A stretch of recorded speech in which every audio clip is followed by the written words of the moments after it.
Прийшли окупанти до нас в Україну, форма новенька, воєнні машини та трохи поплавився їх інвентар. Байрактар, Байрактар. Російські танкісти сховались з кущі, щоб лаптем посьорбати довбані щі, та трохи у чах перегрівся навар. Байрактар, Байрактар. Приперли зі сходу до нас барани для восстановлення великої страни. Найкращий пастух баранячих отар. Байрактар, Байрактар. Їх доводи всяке озброєння різне, потужні ракети, машини залізні, у нас на всі доводи є коментар. Байрактар, Байрактар. Вони захопити хотіли нас зразу, а ми зачаїли на орків образу з російських бандитів, робить примар. Байрактар, Байрактар. Російська поліція справи заводить, там пивцю рашистів ніяк не знаходить, хто винен, що в нашому полі глухар. Байрактар, Байрактар. Веде пропаганду кремлівський урод, слова пропаганди ковтає народ, тепер нове слово знає цар. Байрактар. Байрактар. Байрактар. Байрактар. Байрактар.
Yes. The lead Spring Army sends its regards.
Hello, everyone. I am the Enforcer, and I'm accompanied by Enforcer Matt.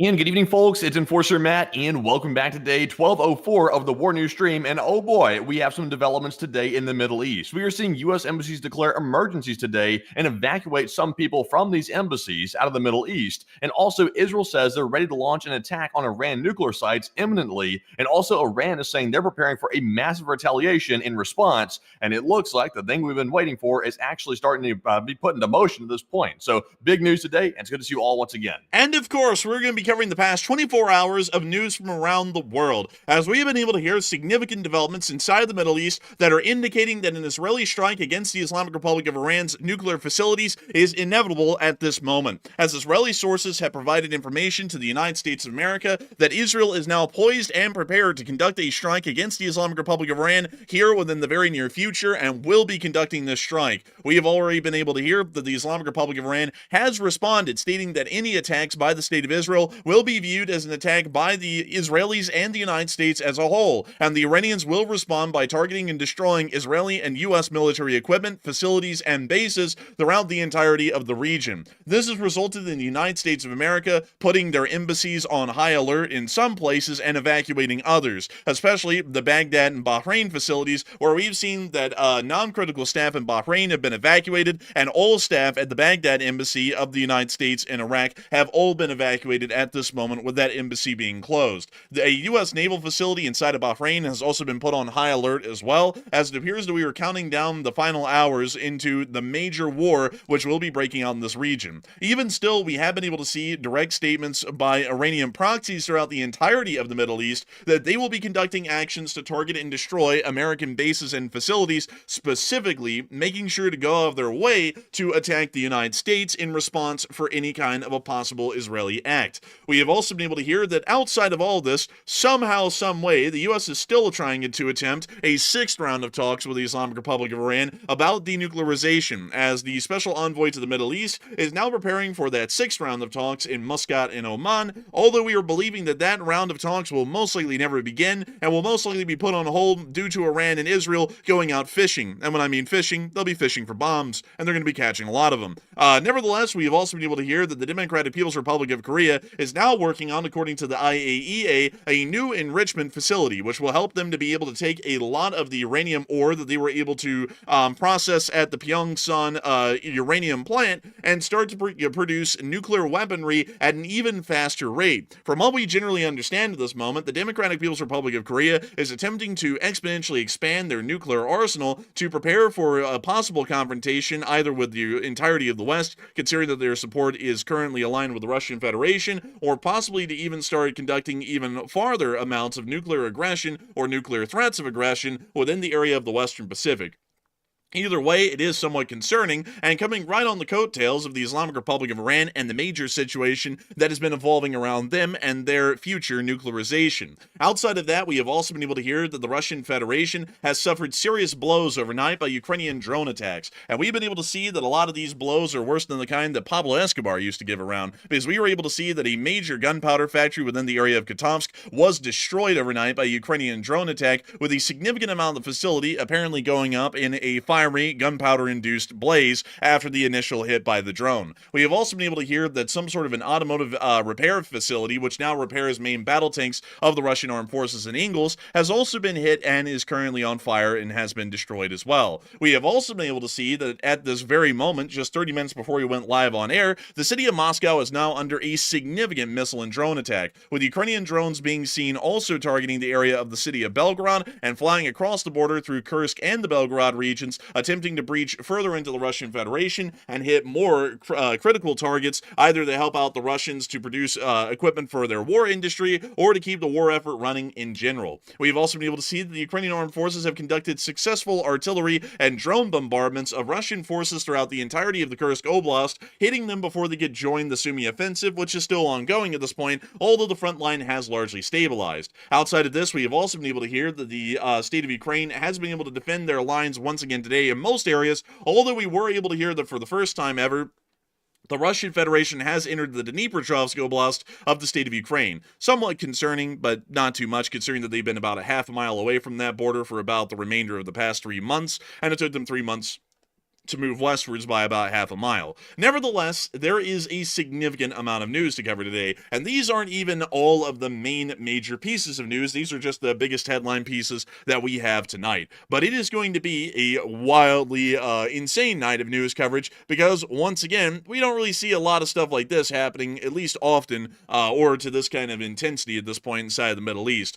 But moving us on down into the Middle East itself and getting into this major news, we have been able to hear that according to information provided to the United States by Israel, Israel is prepared to launch a strike on Iran, according to information received by U.S. officials. It appears that while the Israelis have been trying to heed the statements and largely the threats that have been issued by the United States against attacking the Islamic Republic of Iran, the Israeli government has decided in their best judgment that moving forward with an attack, whether the U.S. supports it or not, is the only thing that can be done within their best interest. We have been able to hear that according to information produced by the IAEA and other agencies over prior days, it appears that the Islamic Republic of Iran is quite truly, literally, weeks away from producing a usable nuclear weapon. And if this nuclear weapon is produced and fielded, it can cause significant threats or threats of damage or real damage to the state of Israel and other countries that are aligned within the region inside the U.S. security assurance sphere. We have also been able to see that the Israelis are now rapidly moving around air defense systems, including inside the West Bank itself, as we were able to see footage of an Iron Dome system moving down one of the main highways inside the West Bank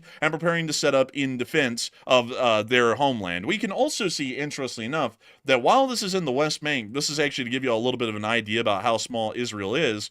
This footage was filmed actually right around here near Silawad, and right here up on this hill, actually, this is a hill overlooking Highway 60 through this area of the West Bank. Crazily enough, those giant lights that y'all are seeing off in the distance in the horizon are actually the lights of the city of Tel Aviv itself. Kind of to give y'all a little bit bit of a scale how small the state of Israel is. These people who were filming this video were almost towards the area of the Jordanian border, about 2/3 of the way there, and even still from a decent hill, you can literally see the city of Tel Aviv and generally the Israeli coastline. Kind of giving you all an idea of how small the Israeli air defense perimeter truly is when you look at it in a bird's eye view such as this from a hilltop in the West Bank. Outside of that, we have also been able to hear that while the Israelis are preparing for this strike and also starting to lay out their defensive air elements to try and prepare for the Iranian counterattack, the Islamic Republic of Iran has made it incredibly clear that they are ready to go to war, not just with the state of Israel, but also with the United States of America, whether we are involved in the attack or support the attack or not. It appears that the Iranian defense minister stated today that if we go to war with the United States, Iran will strike every American base across the Middle East. In prior statements made by the Iranians, they have stated that whether the United States is involved in an Israeli attack or not, they are going to consider an Israeli attack to be a joint U.S.-Israeli attack, and for this reason, they will be declaring war not just against the state of Israel, which they technically are still currently in a state of war with, but they'll also be declaring war against the United States of America and attempting to attack and destroy both forces within the region. We have also been able to see that this is mirrored by their proxies as well, as pro-Iranian proxy forces throughout the entirety of the area have stated that they will be conducting attacks of their own, as U.S. assessments and intelligence suggest that there is evidence that Iran-backed militias in Iraq and across the region are preparing to attack U.S. interests, and that was according to reports in Washington. It does appear that at this point, this threat is being taken incredibly seriously, as the United States of America has ordered the U.S. Embassy in Baghdad inside of the Republic of Iraq to evacuate. The U.S. Embassy compound in the Iraqi capital of Baghdad was preparing for an ordered evacuation due to the heightened tensions in the region earlier, but we also were able to hear that they are now evacuating at this moment and have evacuated from the region, being picked up by U.S. government aircraft and brought out of Iraq and to a safe location that has been undetermined, maybe back to the United States. We have also been able to hear that the dependents in Bahrain of the diplomatic staff are authorized to leave and have also been evacuated as well at this point, as it appears that the United States is preparing what appears to be a lockdown procedure at this point for the coming turbulence and uncertainty that will now start to grip the entirety of the Middle East. Not only that, but as some of y'all may know, there are currently congressional hearings going on at this moment, and I found that some of the statements being made in these congressional hearings were actually quite interesting. Believe it or not, folks, it's one of the few congressional hearings that I've ever listened to over the years that actually had people asking real questions, which was a little bit shocking to me, and they were actually legitimately interesting answers to the questions, kind of giving us a little bit of insight about how senior government officials within the executive branch were looking at the situation at the moment. But nevertheless, we did get to hear that apparently the U.S. commander of CENTCOM currently actually had to have his his moment of words, I guess is the best way to say it, at the hearing postponed, as he had to rush back to CENTCOM HQ to be able to prepare for the major situation that was developing. Once again, showing that even on an official governmental level inside the United States, there is a serious underlying issue that's now developing in the Middle East that we kind of know about a little bit on the surface at this point, and we could only assume is one of the worst case scenarios, which will be the outbreak of a major conflict throughout the entirety of the region. Not only that, we have also been able to hear that there was some sort of an aircraft over Baghdad. You really couldn't tell what it is. They said, at least this poster here said it was bombers over Baghdad, but I don't remember this being 1991, and I don't think F-117s are flying over Baghdad to start bombing, Uday and Qusay. So I'm kind of doubting that a little bit, but there was some sort of a loud aircraft over Baghdad that apparently caught the attention of the folks down below in the city, and they were absolutely going wild.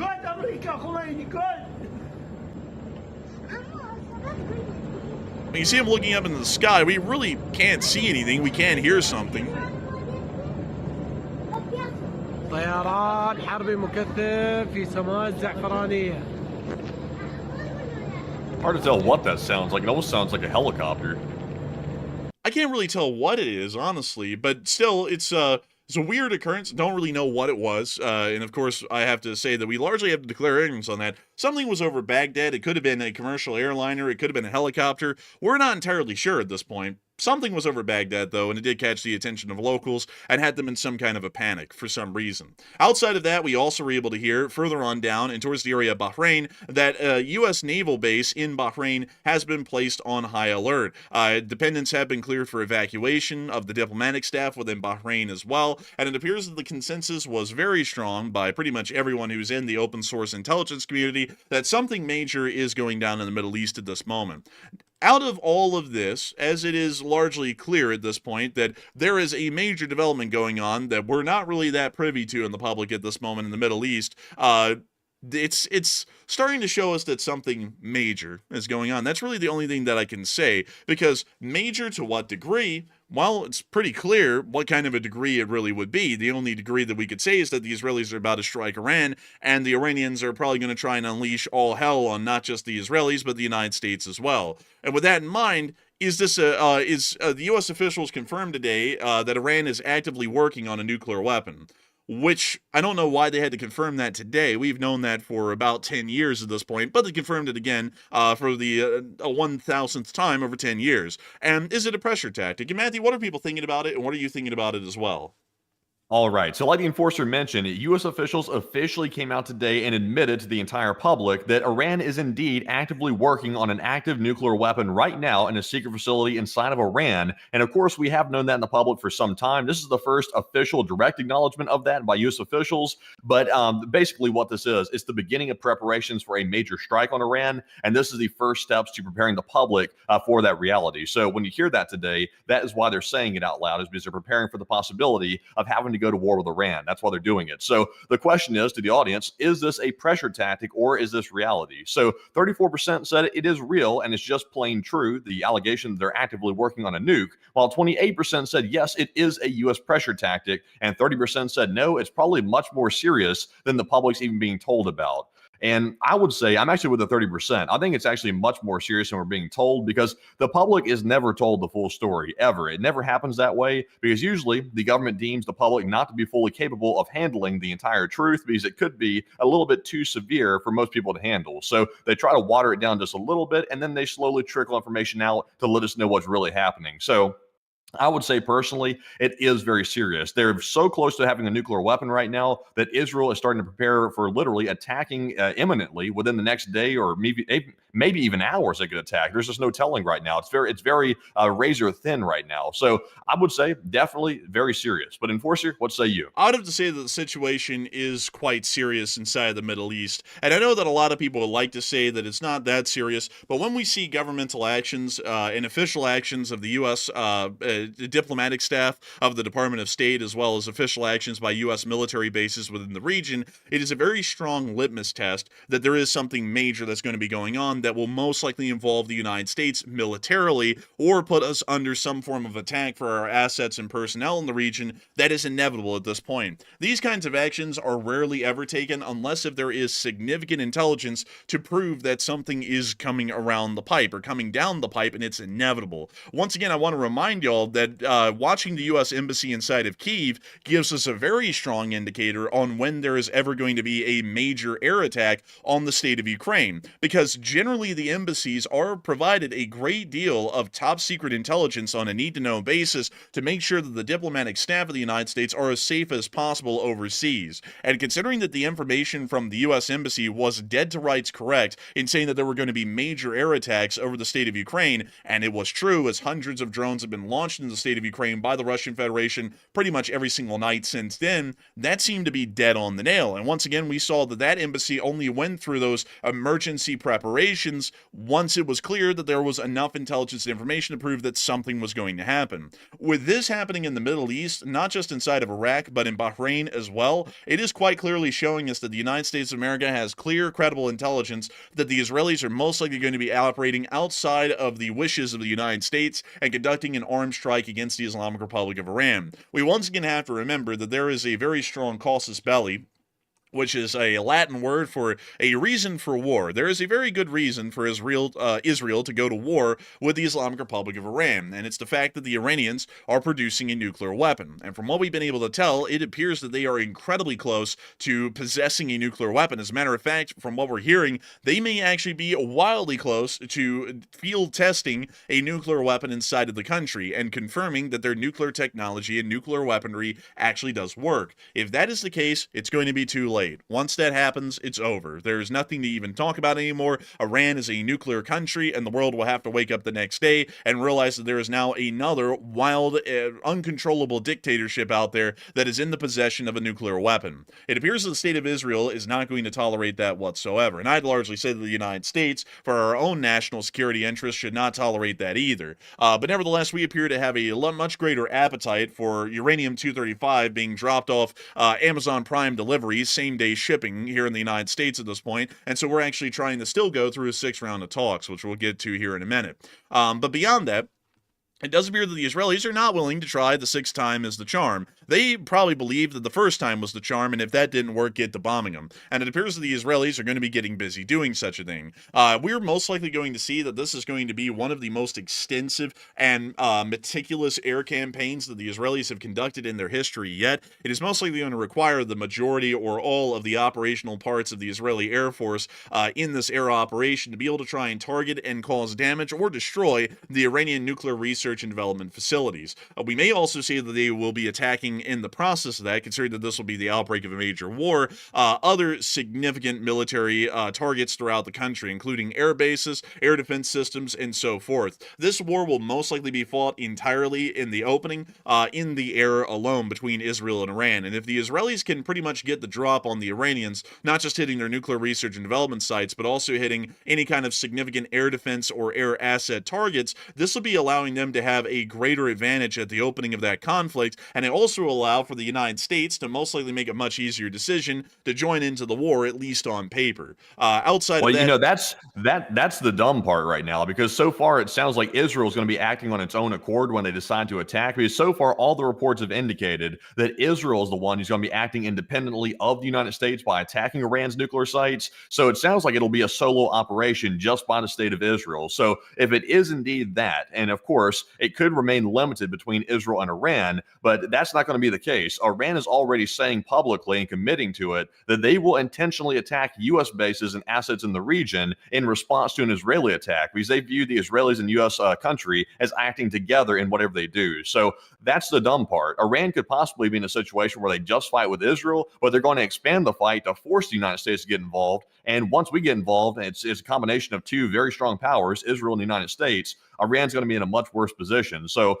that just goes to show the illogic of this whole situation. And Iran's not thinking straight. Obviously, they never do. They're extremists, they're bigots, and they never think straight. So they're going to make sure to drag in as many people as they can to this mess they're about to create. And it's going to be just a real disaster, honestly, for Iran. It's going to be incredibly extremist, at least the response by the Islamic Republic of Iran. We do have to remember that the Islamic Republic of Iran is one of the few countries in the world in the present day that is fueled entirely by ideological purpose, at least on an official governmental level, over all else. Some countries like the People's Republic of China, while being communist, still allow the dollar to be one of their main motivating incentives. Economic prosperity is a very important thing to the Chinese Communist Party, even according to, I believe it was the 5th plenum of the 19th People's Congress, which was held in 2021. And it was made incredibly clear then that economic progress is really the main progress that China is seeking. On the other hand, countries like the Democratic People's Republic of Korea and Iran are usually considered rogue states. There really isn't a lot of considerations that are made in rogue states for anything like economic prosperity, the general standard of living for the citizenry, and such things like that. It is entirely driven by a very extremist ideology. And North Korea, that would be Juche. In the Islamic Republic of Iran, it is the supreme belief in their their great religious and supreme leader in one. It's a mix of pretty much the church and the state, the Ayatollah, who is Khamenei. And so the Iranians are largely driven by this extremely radical form of Islamism and a specific sect of it as well. And this leads them to be able to conduct rash, insane actions that you just wouldn't really see in any other kind of a situation. And so we could see quite easily that once the Israelis attack the Iranians may truly directly attack both the United States and Israel all in one go. I actually do not believe that that is just hype talk by the Iranians. They are largely ideologically driven to such an extreme that they will possibly strike U.S. facilities and bases throughout the entirety of the region. And it's not to say I think the question on that one would be, though, is it going to be the IRGC directly doing it? Like, for example, when I say the IRGC, I mean Iran's military. Will it be them doing it directly by attacking U.S. bases, or are they going to recruit their proxy forces to do it instead? So that way there's a layer of plausible deniability there. Now, of course, everybody knows what the reality of that is. The proxy forces, Hezbollah, Hamas, all those groups, they're clearly controlled directly by Iran. Nobody's really disputing that, but that would give some level of the United States to be able to say, well, look, Iran didn't attack us. It was the proxies that attacked us, and they might have acted by their own accord, and therefore the United States isn't going to go to war with Iran over it. They could do that. That's a possibility, but right now it's not really clear. But Enforcer, what do you think? A direct IRGC attack, or is it going to be limited to proxies? I have a feeling that it may be a direct attack through the Islamic Revolutionary Guard Corps, but we also have to understand that with the proxy forces, they are largely just a reflagged, pretty much a recolored variant of the IRGC. They're pretty much the IRGC itself, but just operating under the colors of a different organization like the Yemeni Houthis or Hamas or Hezbollah. But they all have incredibly strong economic and command leadership ties through a centralized command structure of the Islamic Revolutionary Guard Corps. So if they attack through the proxies, I believe that we should go off of the original concept that was put out under this current administration when they first came into office, that an attack by a proxy force should be considered a direct attack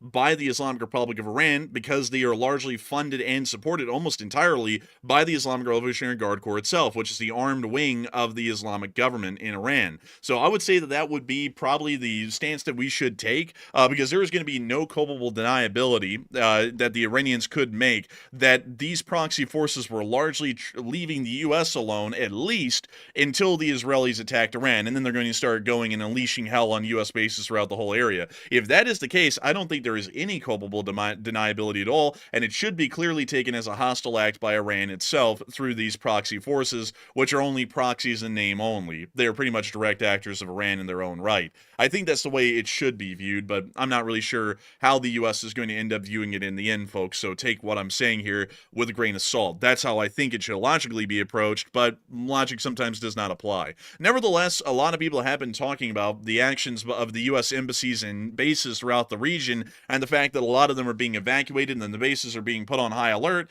and a lot of people are wondering, what kind of a sign is this showing to people? And Matthew, what are people thinking about it, and what are you thinking about it as well?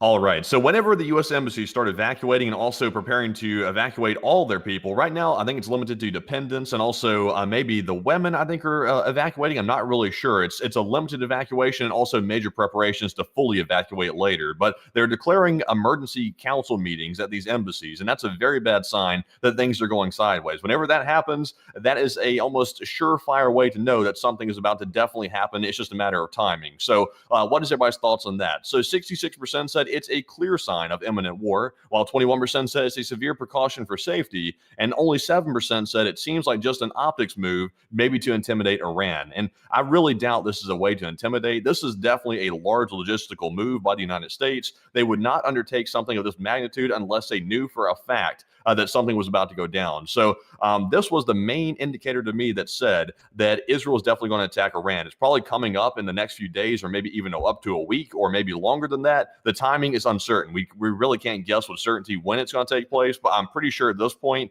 it will happen at some point. So I'm with the 67%. But Enforcer, what say you? I'd say that I'm with the 67% as well. This is a clear, imminent sign of an upcoming conflict in the Middle East. Even if the U.S. doesn't want to be involved, or mostly they're going to be forced to be involved, involved, because all of the actions that we're taking right now, notice folks, they're actions that are getting Americans out of harm's way, because it appears that the United States has clear, credible intelligence that once the Israelis strike, the Iranians are going to be attempting to target and kill U.S. personnel within the region, both in the military and also within the Department of State staff at these embassies. That is incredibly clear at this point, wildly, vividly clear, because if we thought that the Israelis and the Iranians were just going to be firing missiles over the heads of the U.S. embassy in Baghdad, why in the world would they be evacuated? It's showing that they're going to be in clear imminent danger, and it's a clear imminent sign that war is most likely going to be coming, not just in the Middle East, but also involving the United States as well, because of the future inevitable Iranian response that is going to happen to the Israeli strikes. Once again, folks, I do want to say this, though, that while the Israelis are poised, and we're seeing that every single action is being taken today, which is pretty much putting a red alert over the Middle East and putting us on pretty much combat watch to wait for when the actual fighting starts, this may take several days to actually turn into what it will be. We'll most likely see that the Israelis strike the Iranians not in a couple of hours. It's most likely going to be in, say, several days at this point, at least from what we can tell right now. And even still, with all of this going on, with all of this quite clear that the United States is most likely going to get dragged into this, whether we want to or not, because the Iranians are going to attack us, even if we try and stay removed from it, the U.S. is still trying to have a sixth round of talks in Muscat in Oman. And according to what we've been able to hear, Iran still hasn't provided its response to the U.S. nuclear deal proposal, and it's becoming increasingly unlikely that the sixth round of talks will take place on Sunday in Oman as planned. Although I do want to make it clear, folks, that the special envoy to the Middle East is still going to Oman to be ready for these talks if they are to happen. I'm generally believing that they are not going to happen. But on Thursday, the IAEA Board of Governors expected to vote on a resolution condemning Iran for non-compliance with its nuclear obligations. Iran has threatened to take measures to escalate its nuclear program in retaliation. It is quite clear at this point that the International Atomic Energy Agency is once again condemning the Islamic Republic of Iran for operating outside of the confines of civil nuclear progress and technology, once again showing that they're clearly working in a warlike manner to produce nuclear weapons to target Israel and the United States. It is incredibly clear, wildly clear more so, that the Islamic Republic of Iran is a rogue state attempting to create nuclear weapons that are not going to only threaten the Middle East, but they're going to threaten the lives of U.S. citizens. And I've also seen some people, a lot of people actually, now y'all wouldn't believe it, folks, we have about 12,000 people here right now, which is a massive amount, and I've seen a great deal of pro-Iranian bots or misguided Americans that I would generally say with the kind of mindset they have, while they have a right to have it, I generally say that it's almost along the lines of treason, trying to become sympathetic to a country like Iran. Iran has gone out of their way to threaten that if the Israelis strike them, they're going to go strike U.S. bases. They're saying that they're going to kill Americans in response to the Israelis hitting them.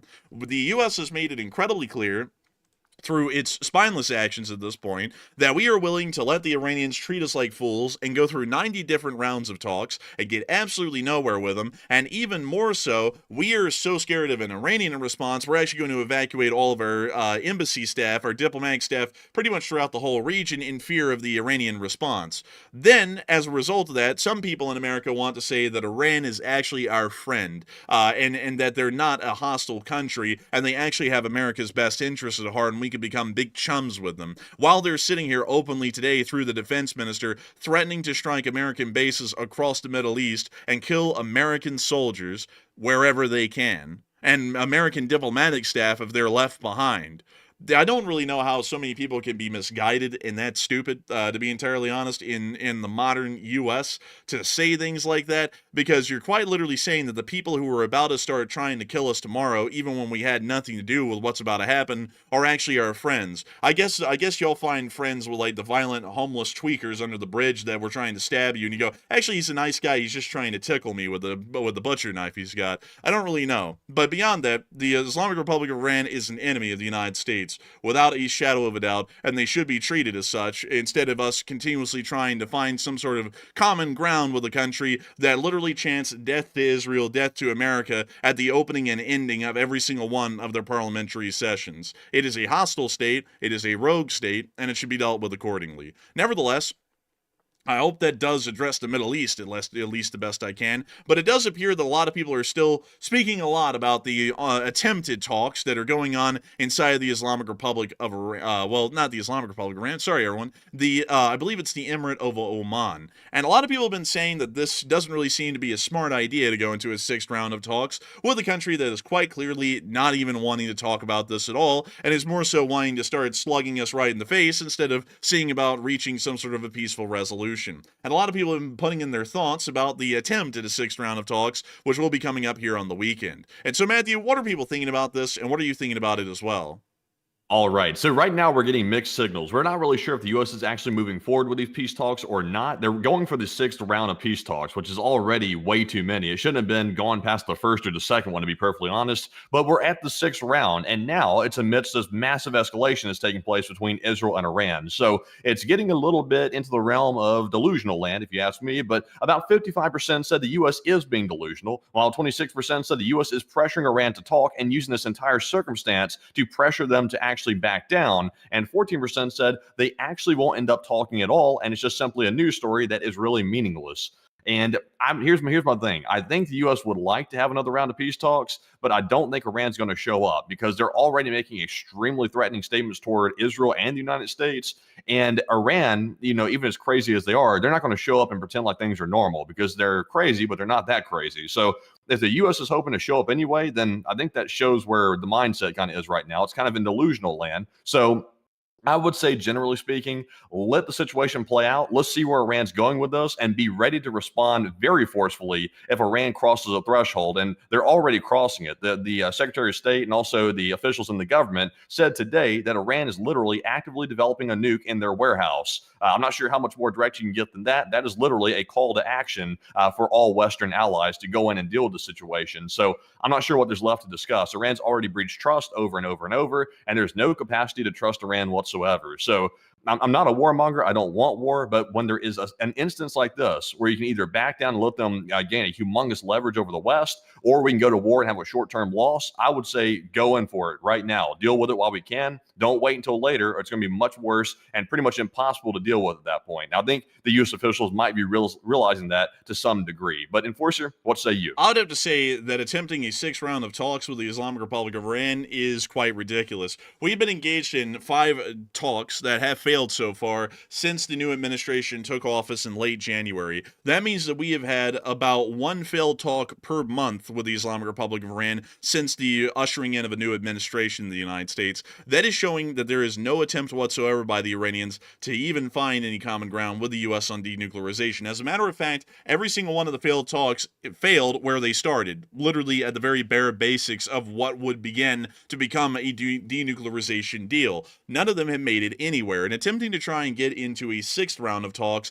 knowing that that will last another month of precious time that we no longer have at this point, and then we will see that there is the same conclusion as the last 5 talks, which is where we make it nowhere, and we're once again back to square one with another round of failed talks, is absolutely ridiculous, and I'd say completely delusional. I believe that at this point, the United States shouldn't wait to see what's going to happen. I would say that the United States should directly join the State of Israel on strikes against the Islamic Republic of Iran and take whatever actions necessary to deal with the imminent nuclear threat that Iran is posing at this point. If we believe that the facilities are too far underground to be damaged by bombardments, then the U.S. has to go, at that point, onto the ground in Iran and deal with those nuclear facilities outright. We have to ensure that the Islamic Republic of Iran is not able to create nuclear weaponry in violation of international non-nuclear proliferation treaties, and ensure that the United States' national security and also broader strategic security interests are still secured and steadfast throughout the present day and following decades.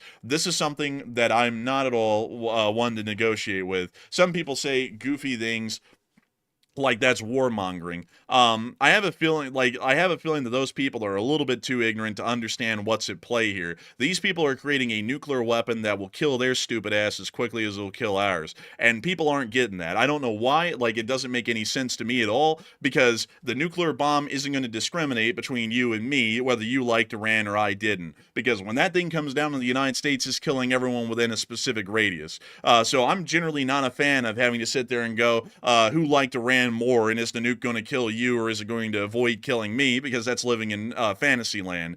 This is a real-life situation that's directly going to threaten our standing in the Middle East. It's going to directly threaten the lives of millions, most likely tens of millions of Americans here in the future over the coming years, because once the Iranians create a nuclear weapon, it will be inevitable that they will create an ICBM to follow. And that means, much like the North Koreans, who have the Hwasong 18 and 19 that can directly target the entirety of the continental United States, the Iranians are also going to have that exact same ability as well. And that means that the United States citizenry, in the millions, in the hundreds of millions at that point, will once again be under a direct nuclear threat by another rogue power, much like the North Koreans. That is something that I do not want to live under personally, and I would like to see that whatever actions are taken that are necessary to deal with that threat and to ensure that it does not become a reality. And once again, this isn't like Iraq, where people are saying they're creating a nuclear weapon and they're not. This is something where the Islamic Republic of Iran is quite literally engaged in talks about how far they are going to enrich uranium, and they've made it incredibly clear and have told us multiple times, we are never going to stop enriching our uranium to a weapons grade, and there is nothing you can do to stop us.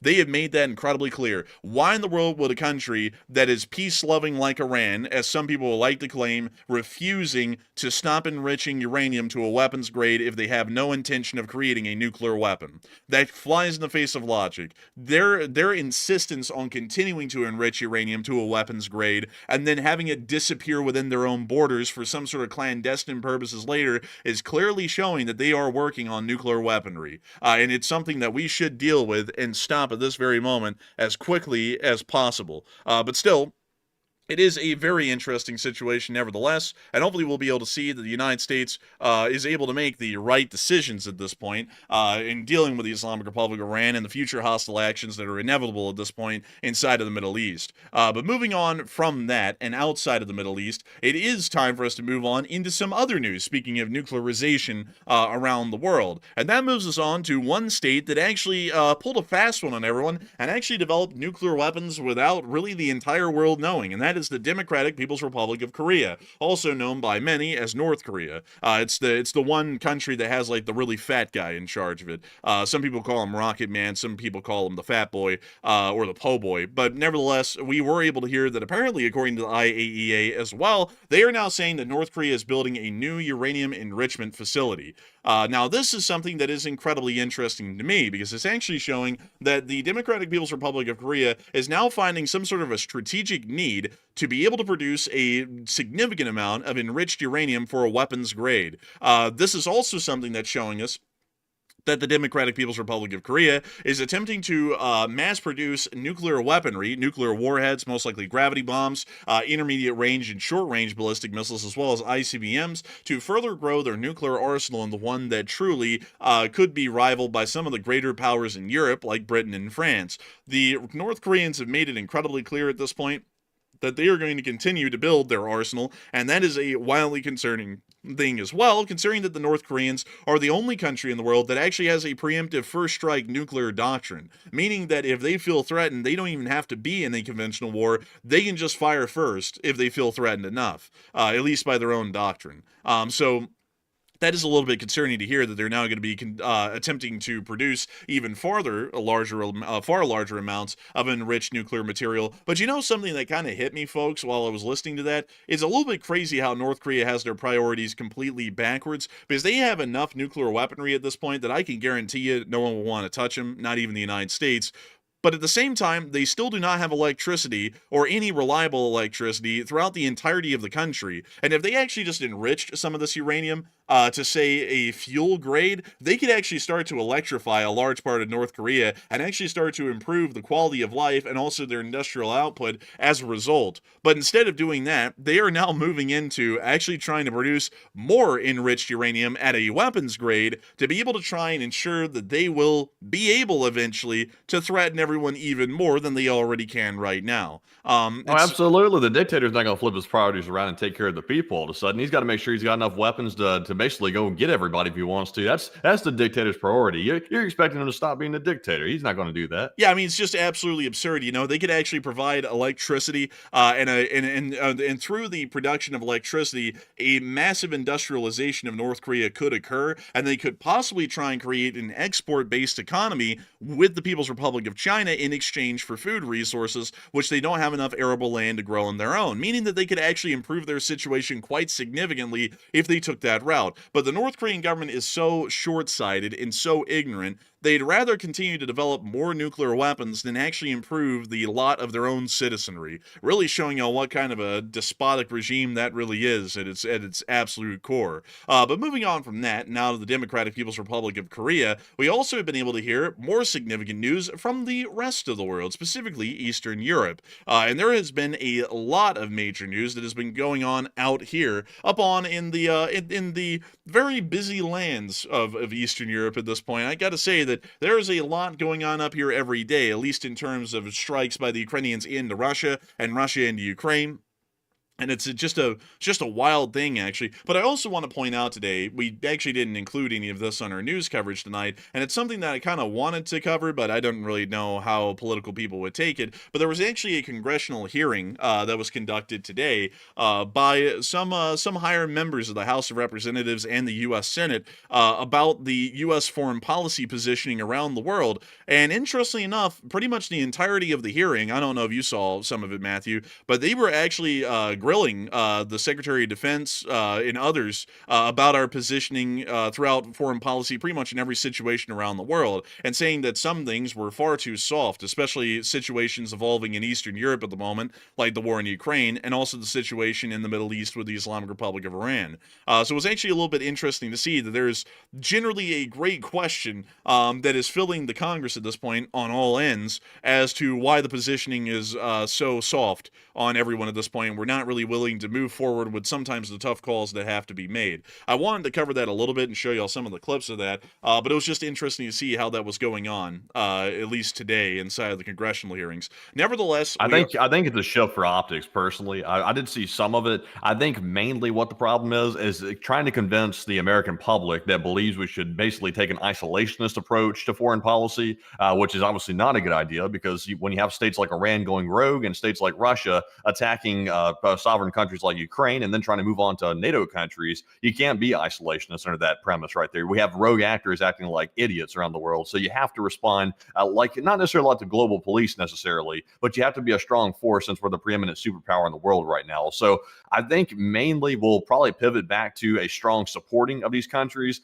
but it's not going to be without the political game playing in the process. We will have to go through that, but I think it'll get right back to full support of Israel, full support of Ukraine, and etc. Because, the political games are always going on, the little push and pull with that. But ultimately, though, we're going to have to stand by our allies, or otherwise the United States is going to find themselves in a bad spot. I would say I would agree, and it's something that is very, very prevalent. And there was also a statement that was made by one of the people, I believe it was if I'm correct, Matthew, the person I'm thinking of is a senator, if I'm correct. Are you talking about Graham? He's the pro-Ukraine senator? Yeah. Yeah. He made some statements today strongly supporting Ukraine, saying that we should continue sending money and equipment to them. So completely opposite of what we're hearing in the mainstream. Yeah, it was an interesting kind of a thing, and I was thinking, that's interesting, because he also made a very clear point when he was questioning the Secretary of Defense. He asked, so do we know that the Russians are going to be continuing on outside of Ukraine? And the Secretary of Defense said, that is yet to be seen. And he said, well, it's not yet to be seen. We already know it. I mean, Putin goes around making this clear to the entirety of the world. This is just the 1930s all over again. Y'all got to wake up out there and realize that. And I was like, that's good to see that some people are at least making those statements in the Congress, because it's good to know that everyone isn't just sitting back twiddling their thumbs, just kind of watching everything go down, and we're just kind of letting everything catch on fire at this point and not really doing too much to deal with it. So anyways, with that, I hope that does address that somewhat well, but it is time for us to start moving on into Eastern Europe. But before we do, I have to say that tonight has been an absolutely crazy night. We've actually reached a peak viewership tonight of 12,000 people, and 50,000 people have been here in the first hour alone. I got to thank all of y'all for being here. We've also gained a huge amount of subscribers at this point tonight, and we are entirely honored and appreciative to have so many of y'all here tonight with us and enjoying the stream. If y'all have enjoyed, please make sure to subscribe, like, and comment on our our stuff, you don't have to like and well, you do have to like on this. Like, that's actually something you can do. Commenting in the live chat, the comments usually disappear after just a short while because the chat moves pretty quickly. But subscribing and liking the streams helps us out a great deal, and we'd love for y'all to be here, because if you're enjoying it right now, you're probably going to enjoy it well into the future. These shows literally run the same way every single night, 6 days a week at the exact same time, every day but Monday. So if you're liking it tonight, you'll probably like it 6 days a week, I'm assuming. But with that, I hope that does give a little bit of a shout out and a plug to our channel, so hopefully people will subscribe, because we've had a massive growth of about 400 or so people today. It's actually been a lot larger than I was thinking it would be. So a big welcome to all of y'all here onto the channel. But beyond that, it is time for us to get into a couple of questions before we get into the rest of the news happening in Eastern Europe. So Matthew, what do we got? All right, so jumping into our first super chat of the night, this one goes to Old Warrior, who's a channel legend and a longtime supporter of the channel. And thank you very much, Old Warrior, for throwing in the very generous $50 support and helping to keep the channel running through that support. He said, Canal 13 is reporting that Russia is about to move their capital to Novosibirsk, which is the capital of Siberia, and over 3,000 kilometers from Ukraine. And is there any corroboration to that claim? I would highly doubt that, because Novosibirsk, while being a significant city, I believe it is actually the third largest city in the Russian Federation. Novosibirsk doesn't really have any infrastructure that would be necessary for supporting government operations. There isn't really a constructed government sector, and while this seems to be more so of an abstract thing, this is actually quite true, at least for the bureaucracies involved in governance, even in a oligarchy like the Russian Federation, or largely a dictatorship, which is what it really is, with a oligarchic presence inside of it. You still require a decent amount of a bureaucracy to keep that running.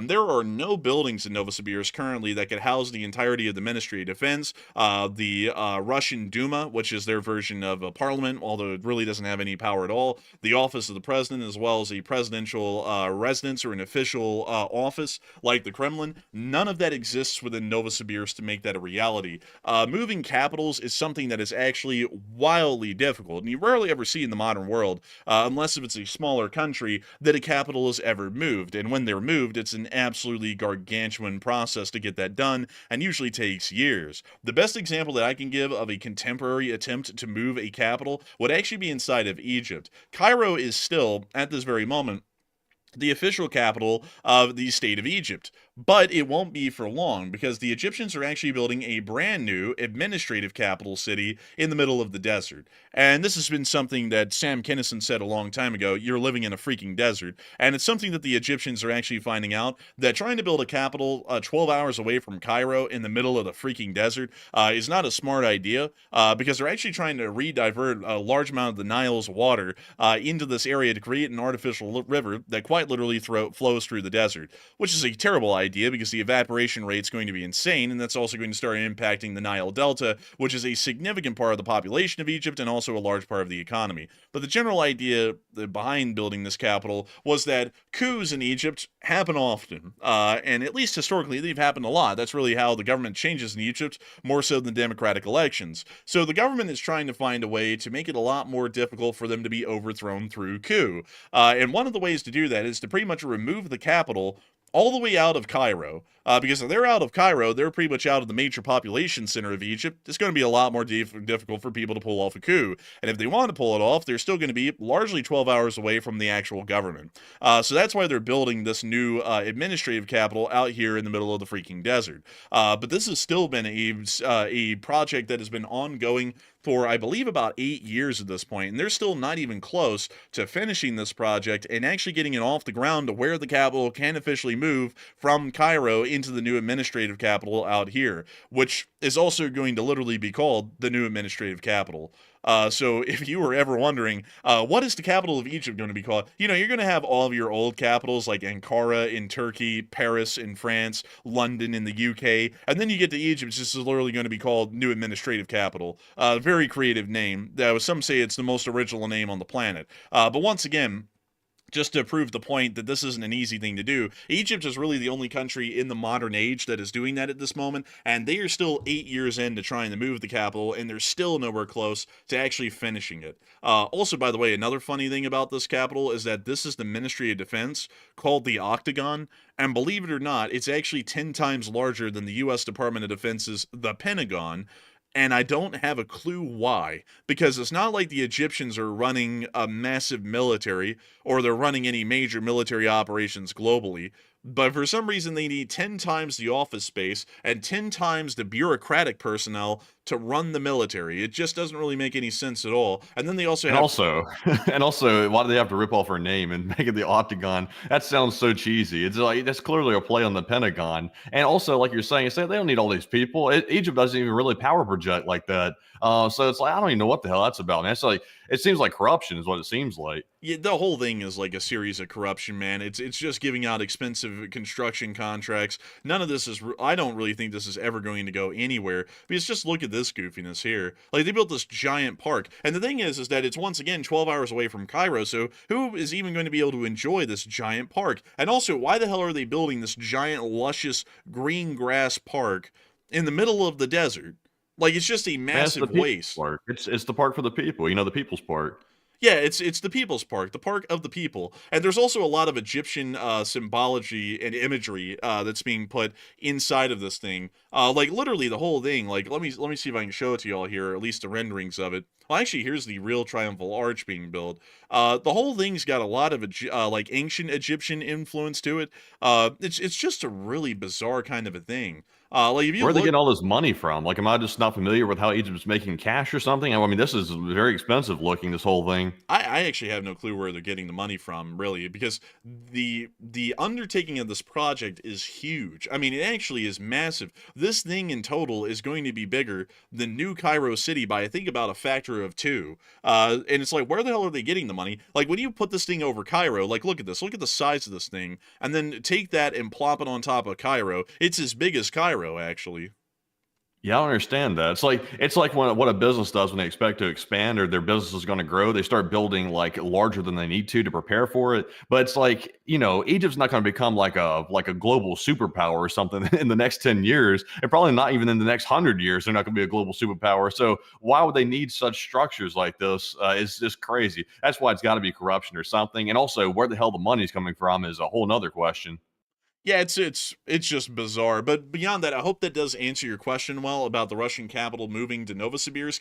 It is pretty much impossible at this point for them to move it. It's pretty much stuck in Moscow, unless if they wanted to go through the extreme expense of building a new capital somewhere, and they would have to rip down a lot of Novosibirsk and rebuild it from the ground up to make it suitable enough to actually be a capital and have the kind of bureaucratic offices and buildings necessary for the functioning of their government. So to summarize, a very highly unlikely thing. But I do thank you once again for the support, the massive support, and helping this channel to keep on running, because if it wasn't for folks like you, we wouldn't be able to make this thing possible, and we wouldn't be able to keep it rolling. And so a huge thanks to you so much once again. And with that, we are on to the next one.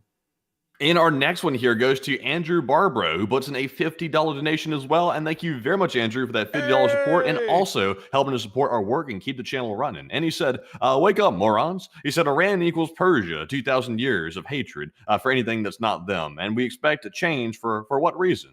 I thank you for the support, Andrew Barbro. And I'd have to say, at least as far as Persia, we don't even have to go as far back as Persia. We just have to go back to 1979.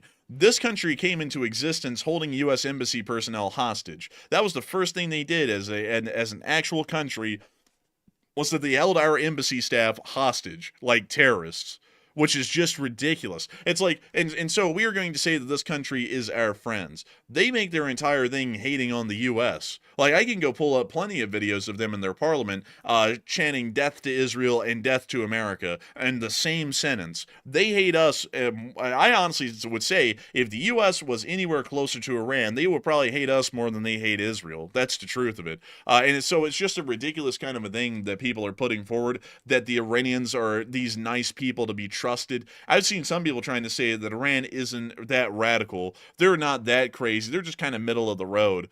Their whole thing is a giant extremist, secular, like non-secular government. That's what it is. It's like that's not a country that is calm and peaceable and likable. I don't know who these people are or what they're listening to. I guess they take their opinions from Tucker Carlson, which I'd say at this point is practically a traitor to the country, because he literally just goes and finds whoever is an enemy of the United States, and he acts like they're our best buds, and I don't know why we're persecuting them like that. He's pretty much the equivalent of those people out there who have like a family member that robs a gas station, shoots two people in the robbery of the gas station, and then gets shot by the cops running away, firing at the police, and then they come out and say they didn't do nothing wrong. I mean, that's the equivalent of Tucker Carlson at this point, because it's like these people have gone out of their way to harm, maim, and kill as many Americans as they can whenever they could get away with it. They bombed they bombed. Let's see here. Let me think about everything that he bombed. Oh yeah, we had to conduct Operation Praying Mantis because they bombed a U.S. destroyer in the middle of the Persian Gulf. Then they held our embassy staff hostage. They have supported and funded terrorist groups throughout the whole region that have attacked U.S. Marines in Lebanon. They've attacked the U.S. Navy off the coast of Yemen. They have also tried to conduct bombings wherever they could of U.S. forces anywhere within the region. 3 U.S. soldiers were killed at the Tomp garrison just a year ago by a pro-Iranian aligned terrorist group inside of Iraq. There is an endless kind of a list here to show that the Islamic Republic of Iran is not a nice country and has none of our best interests at heart. People who do not think that, I would say their sympathies and loyalties to the United States are greatly questionable. And while they have the right to have those beliefs, I would say that they should be highly suspect of possibly conducting acts of espionage if there was the outbreak of a conflict with the Islamic Republic of Iran. And those people might need to be looked into a little bit extra to see if their loyalties are lying either with the United States or an enemy state. Because it's a little bit wild to me that people will say such brazen, ridiculous things about how nice the Islamic Republic of Iran is when they're quite clearly a terrorist nation. Like there is like with Russia, it took a while for everyone to say, oh yeah, they're a terrorist country. The Iranians have literally lived and breathed terrorism. Like their whole country is terrorism. They terrorize their own people. They like a girl goes out into the streets and she's not wearing a full-on burqa. Which, by the way, let me go show this. There's a little bit of a difference here. The hijab is a headscarf. And actually, there was something in, at least in Christian fashion and design in Europe, that was very similar to the hijab throughout the Middle Ages. But the Islamic Republic of Iran is even more radical to the point that the hijab doesn't work. They have to wear the burqa. The burqa is a full face covering, and not only that, it's a full dress as well. You can pretty much see the burqa right here. It literally covers everything, and women are not allowed to wear anything else in public lest they be flogged on the spot. Like, no due process or anything, they just start getting beat. Pretty much, there is no respect to human rights whatsoever in the Islamic Republic of Iran, not just for the women, but for anyone. If you live in the Islamic Republic of Iran, you are living under a brutal dictatorship that enforces extreme laws and extreme beliefs on their people, and not only that, they have nothing but contempt and hatred for anyone outside of their borders that doesn't adhere to their extremist religious beliefs. It is an absolutely crazy kind of a country. So I would have to say that it's not a great one at all, and I think that we should view them as a terrorist state that isn't friendly to the United States. I completely agree with that, Andrew Barbaro. Why would we change that now? Especially with them going out of their way to say that, oh yeah, we know that the U.S. isn't attacking us, but if Israel attacks us, we just hate the U.S. so much, we're going to go over our way to attack them just because. That's what they're saying right now. What kind of a friendly country is that? And so with that, I hope that does address it the best I can. A big thanks to you once again for support and helping this channel to keep on running. And with that, it is time for us actually to move on into the final question of this segment and then get right back into the news. So what do we got for our final question of this segment, Matthew? All right, so this one goes to James Hughes, who puts in a $50 donation. And thank you, James, as well, for just throwing in that $50 support right now. And we do appreciate that very much because, of course, that is the support that keeps the channel on the air, running, and in full operation. And we do appreciate that. And James said, let's go LSA, LSA, LSA, and question from the chat. And let's go, Lee Spring Army. I got to say a huge thanks to you once again for the massive support, James Hughes, an old guard and channel legend of the stream. And I got to thank you greatly for being here tonight and enjoying the news and helping us to keep this thing running. We're one of the few channels out here on the internet that talk sense at this point. I haven't really seen many others. I'd say that the only other one at this point is Agenda Free TV. He's keeping it real over there, keeping it quite truly agenda free. But beyond that, we're one of the few. And I got to thank everyone tonight for supporting the channel a great deal, and I thank everyone who's going to be supporting the channel through the rest of the night, because y'all help us to be able to stay on air and say what really needs to be said. The things that a lot of people don't say. A lot of people are blinded by some sort of political rhetoric that doesn't make any sense, or they're blinded by their own ignorance. We try and make sure to cut those things out as much as we can on the channel, although we're not all knowing. You know, we're not the Oracle of Delphi or anything. But we try and make sure that we cut through all of that and get the most accurate, well-researched, and well-analyzed kind of news coverage that we can get. And folks like you have continued to make that possible for years, and have made it possible for us once again tonight. So a huge thanks to you so much once again for the support. I hope that does address that incredibly well. And with that, it is time for us to move on into that live chat question. So what do we got, Matthew, in honor of James Hughes? All right, so this one goes to Quasi from the live chat, who said, do you think the U.S. will enter the war with Israel against Iran using the Israelis' actions as a sort of a political cushion of sorts or reasoning, and how do you think it would unfold?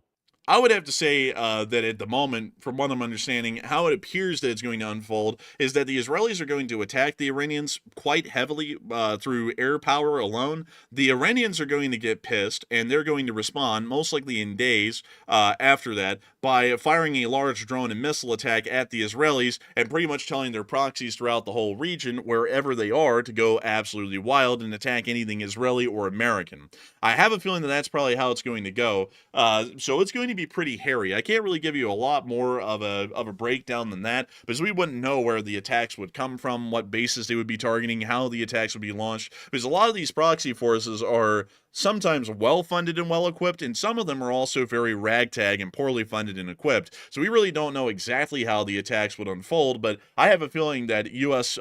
Ground bases in the region are going to be targeted significantly, either by direct fire or some form of indirect fire, like drone activity or something along those lines. It's most likely going to go in that direction, though, and we may also see the Islamic Republic of Iran take direct armed action against the United States as well, feeling comfortable that they're very close to creating a nuke, and if they do that kind of an action, they can pretty much become a nuclearized country soon afterwards, to the point that they pretty much are able to win because everyone's going to disengage, afraid that the Iranians may use the nuke on someone in the area like Israel.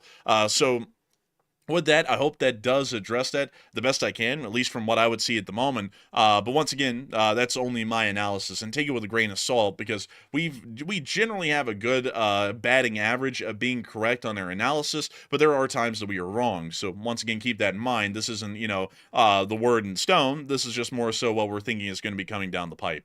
So with that, I hope that does address that the best I can. And a big thanks to you once again, James Hughes, for that massive support and helping this channel to keep on running. And with that, we are actually going to be moving on into the Eastern European news, as we have a massive amount of it today. Moving us on into the area of Tambov, we were actually able to hear that a significant gunpowder factory was hit within the area, and I gotta say that it was a very significant hit, and we were also able to see significant burn-offs following afterwards. This is the gunpowder factory.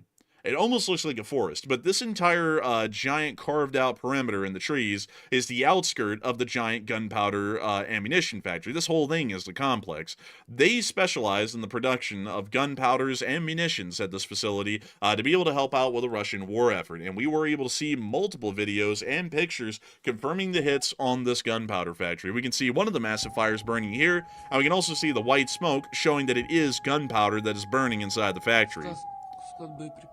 We can also see flash-offs, it appears, once again showing that the fire is reaching a large cache of gunpowder and then flash burning it, resulting in incredibly hot heat and significant explosions one after the other.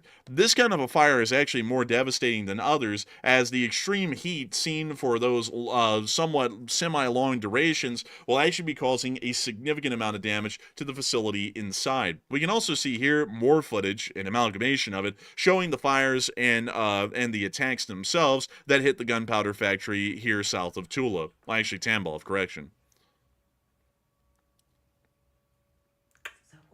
And you see the flash-offs once again.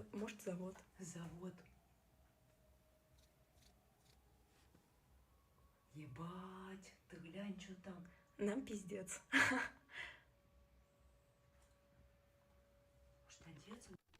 They're kind of whispering for some reason.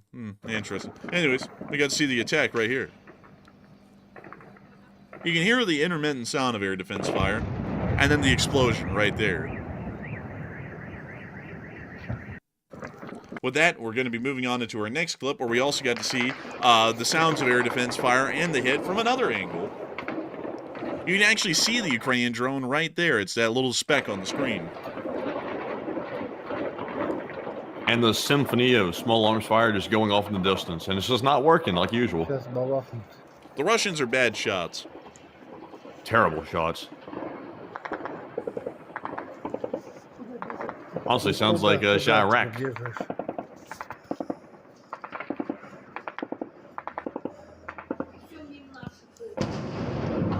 Oh, There's the hit. oh, they got it. Moving on from that, we also got to see another clip here. This is probably the lengthiest one, and it appears to be filmed on the southern side of Tambov, looking towards the ammunition facility. We could see the original impact there, creating the flash-off, and after this, I'm only going to show about a minute and a half of this clip. We showed the full entirety of it during the short war video today. We can see multiple rapid flash-offs, followed by intermittent periods of inactivity in the fire. Once again, showing us that it appears that the gunpowder, cordite, or whatever kind of ignition, what should we call it? Propellant, maybe is the best thing to call it, lighting up and then burning off in a massive flash-off each and every time. It's a pretty interesting kind of a fire. We've rarely ever seen one like this in any attack. It's almost like a lighthouse, honestly. Yeah, it's crazy how it's just pulsing like that. Yeah, it's like a giant Fresnel lens, man, like up in the lighthouse when it spins around in the circle and like the light beam passes over you, spins around, and then comes back. It's kind of like that. Yeah. And also, isn't it just a comforting view, this commie block view right here? Like, there's just something oddly comforting about this. Man, it's that lo-fi hip-hop commie beats, relaxation video. Man, Chernobyl worker housing type beat. Dude, before long, man, you're going to hear like the very faint, quiet sound of the March of the Enthusiasts instrumental version, and you're going to see like a commie chick writing on like a paper at a desk or something, like all those clips are. I wonder if there is something like that out there on the internet. Let me go check really quickly, folks. Lo-fi Soviet. Let's see. Let me go. Oh, wow. Big pulsing off of that one now. And the birds are freaking out. Dude, no way they actually have that on the internet, man. Like the lo-fi Soviet relaxation music stuff, they actually have it. That's something for Putin and the cronies to crank while they're sitting there trying to end the world. Bro, they on that grind. But moving on from that, and moving on from that clip of Kotovsk, we also got to see the hit on the gunpowder factory and where it exactly came from. It appears to have come from the central area of the facility. We have not been able to gauge how much of the facility has ended up being damaged outside of this epicenter of the explosion, but it may have been some of the surrounding buildings that have been damaged and knocked out as a result of the hit. Still a very good thing to see. Moving on outside of that and further on over into the area of Saratov in Ingles, we also get to see that a large auto repair facility appears to have been hit and on fire. This auto facility has actually been converted to repair infantry fighting vehicles and tanks of the Russian army and refurbish them into service, so this was hit and destroyed as a military target. I didn't even know they did auto repairs in Russia. I thought that wasn't a thing, but, I guess we learn something new every day.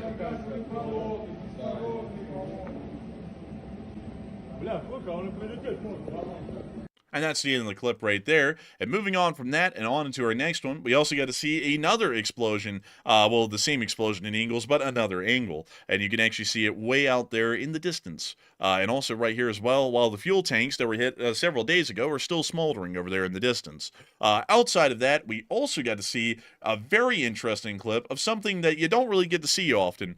More footage of the drone attacks from Operation Spiderweb, and they actually showed us how the drones got out of the container. There was a mechanical arm that apparently pulled off the roof.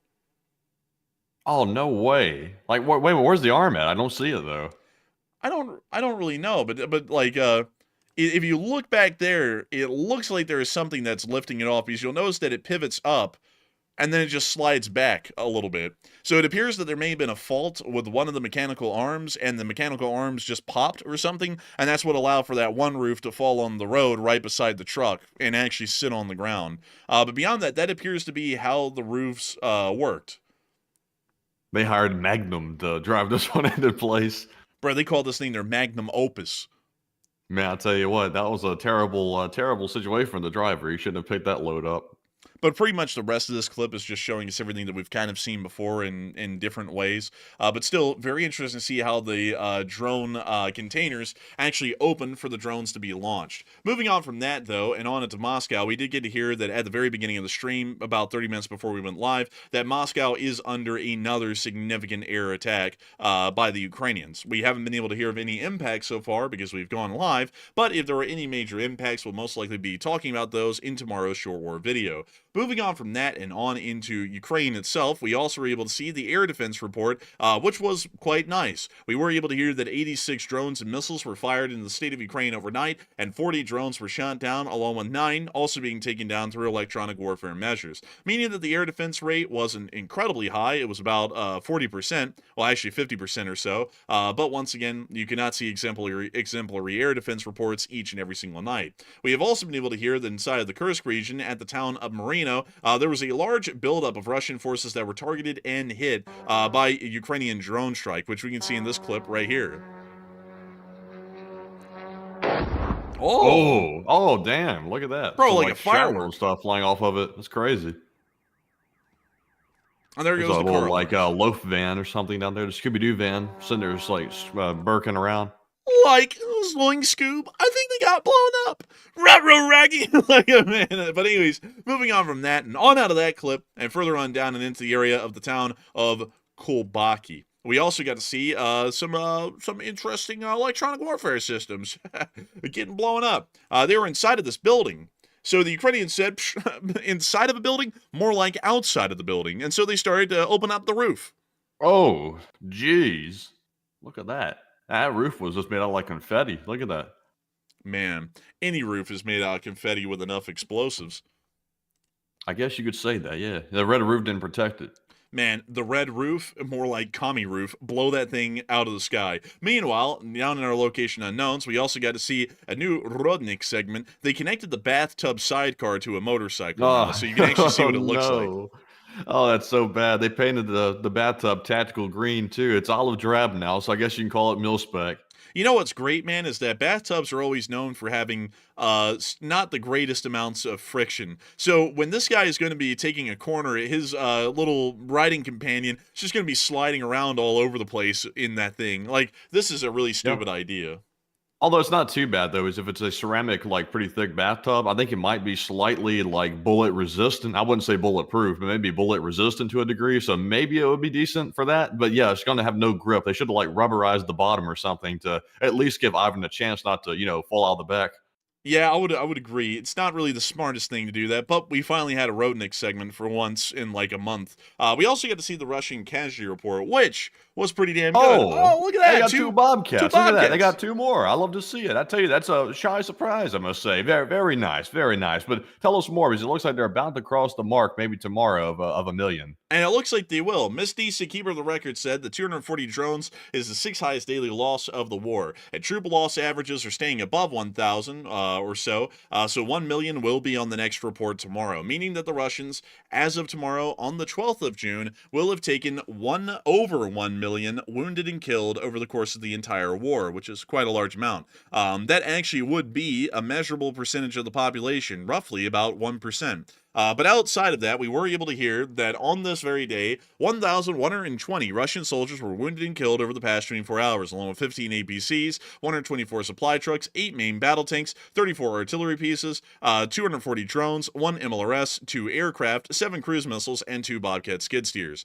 All in all, it was a very good day for the armed forces of Ukraine and their defenses of the front. And moving on from that and into the area of Belgrade, we also got to hear of the Ukrainian long-range drones making their way into the country not too long ago.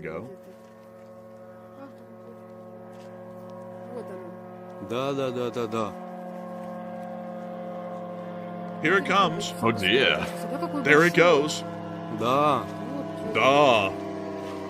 Sounds a lot beefier than I remember. Dude, that one sounds like pretty souped up, actually.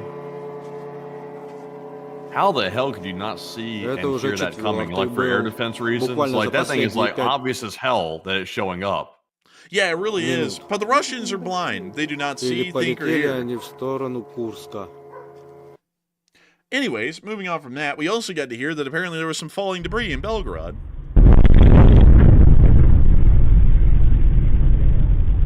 That's Chris's mom falling down out of the shower. Outside of that, and moving out of Belgrade and further on down into the area of Svatove, we also got to see the Ukrainians taking down some drones. With apparently the music being the sound of a meat grinder, which is very fitting for this war. If y'all heard that right there, that sounds like a meat grinder to me. Anyways, we could see them hitting the drones. That sounds like some hardcore dubstep. When that beat drops, this drone gets dropped too. Bro, Look at that thing. When the beats drop, the pay drops, and the Russians know that more than anyone. Moving on from that, and outside of that clip, further on down towards the area of the Kremena Forest, we also get to see the Ukrainians knocking out even more drones in the Signum Alpha male unit. They ask you what color is your Bugatti, and they also ask you once you surrender, you got that Rolly? Do you got that Rolly? I got that You dump ain't got truck. that Rolly. Man, you ain't got that dumb truck. Well, looks like that's the end of the clip right there. Oh, they hit the Kremlin. Look at that Signum male stuff. Moving on from that and further down the lines and into the area of the city of Toretsk, the Ukrainian police were back at it again today and were once again attempting to clear out specific city blocks using nothing more than the greatest amounts of police activities.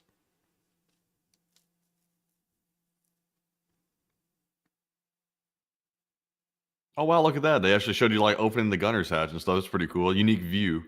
Yeah, now they're laying it into them. Yeah, they're letting us see them, let them have it.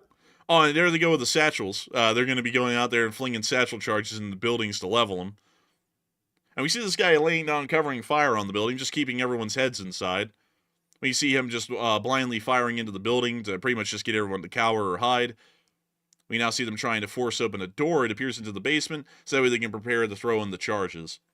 Actually, there are 2 Ukrainian armor cars outside just laying into the building with their machine guns as the Ukrainian soldiers make it inside, clearing the rooms, pre-firing them actually, which is against the rules of airsoft if y'all don't know, getting ready to throw in the charges.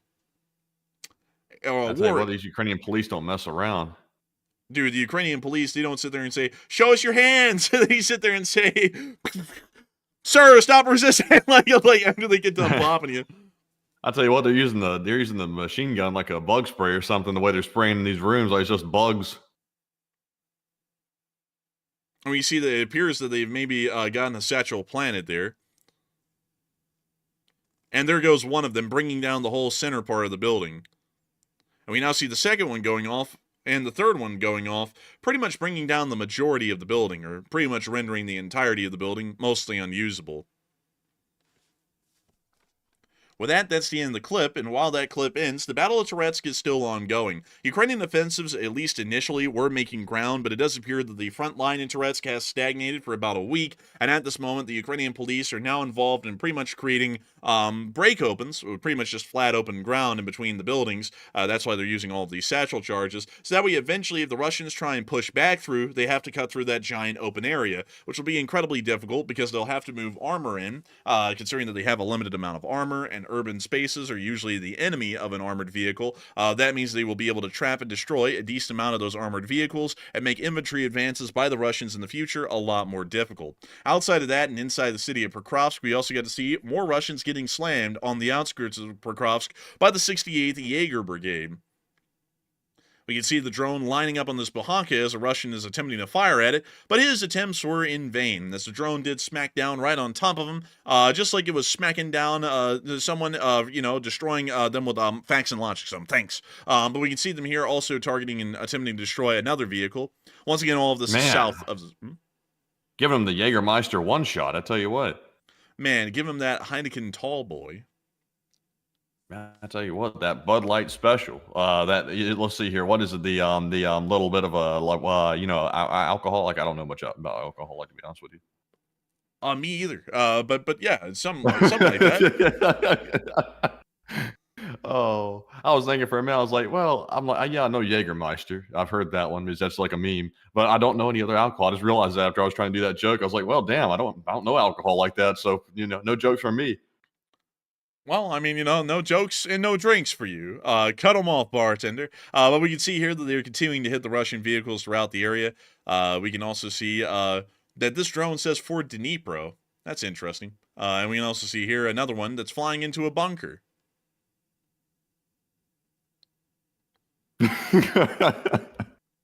Oh. Someone, Man, I tell someone you said, what. "Okay, Boomhauer." It's just I know. man, I was thinking man, it really did. man, It was like, shoot, it was like a I'm reenactment. It was like a reenactment of Boomhauer. It really was. man, you sat there and literally went, "Man, shoot, man." Also talking about the Jägerman, man, Hagen, man, shoot. You know, I was like, dang, man. I was like, he's going for it. I was like, no way, dude. They ought to go hire you as a VA for Boomhauer in the new King of the Hill reboot. Like, they ought to do it. Unfortunate news on the other hand, though, we did hear that while the Ukrainians are continuing to defend the city of Pokrovsk and stop any Russian advances at Lysivka, Shevchenko, and Pischane, it appears that the Russian Federation was able to advance a small amount westwards today, and Ukrainian service members were able to report, unfortunately, that for the first time ever in the war, the Russian Federation has officially breached the Dnipropetrovsk Oblast. Technically, this isn't the first time. There's a little bit of an exaggeration being made there. The Russian Federation actually had, for a limited period of time, well, actually, correction. They actually were in the Zaporizhia Oblast the entire time. I was about to say they made it into Zaporizhia, but that actually is its own oblast, not the Dnipropetrovsk Oblast, which is further north. So I am actually wrong in correcting that. That actually is the first time they've ever been in the Dnipropetrovsk Oblast. And it appears that the Ukrainians may be able to push them out, although it's a little bit questionable at this point. The defense on this western flank is not as strong as the actual defense of the city because it does not have a strong anchor point in the form of an urban settlement. Outside of that, and in the southern front near to Polohi, we also get to see a 152mm main gun being destroyed by the Ukrainians. Well, you see the gun actually firing right there, and it's about to get fired.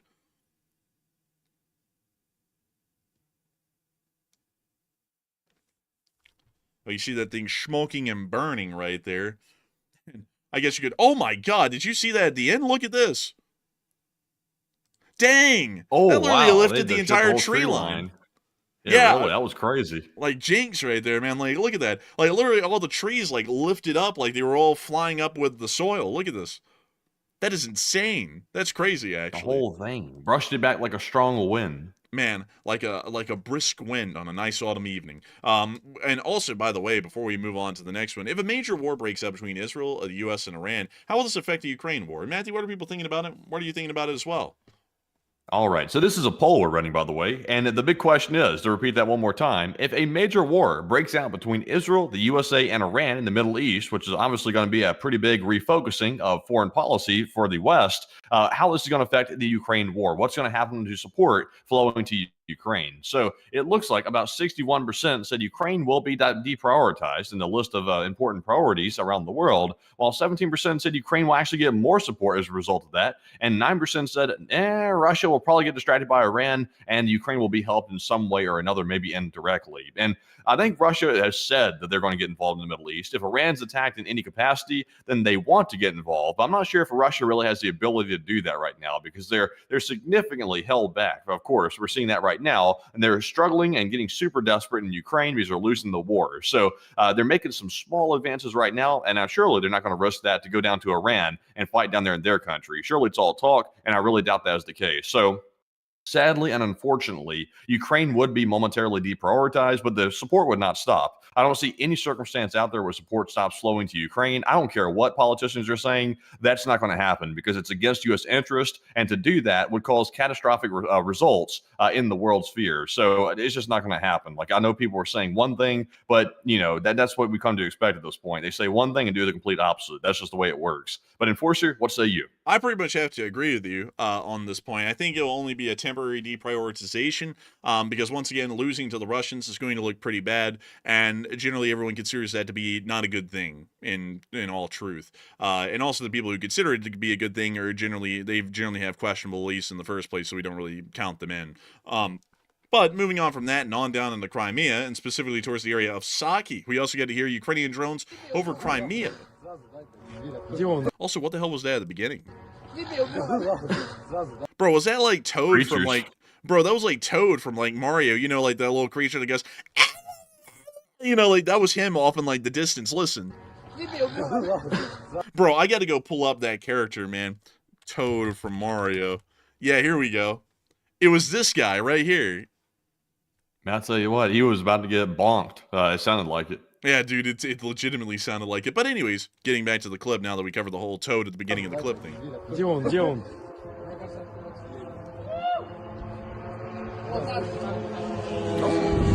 Oh, there it goes. Oh, Okay, that thing's kind of like zooted up. It's kind of traveling quickly. these guys are way too damn hyped for that because it's about to hit their territory over here. Here it comes. I feel like these things are being supercharged, man, because they kind of have like a supercharger like whir to them, and also they're going a lot faster now. Yeah, I think they've added bigger engines or something because that sound is not the way they usually did. Yeah, it's just a lot beefier. Dude, legitimately sounds like a Spitfire flying over. Sounds strong.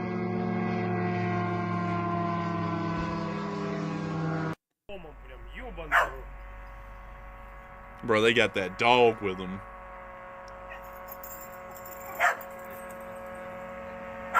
The dog's the only one with sense around this area.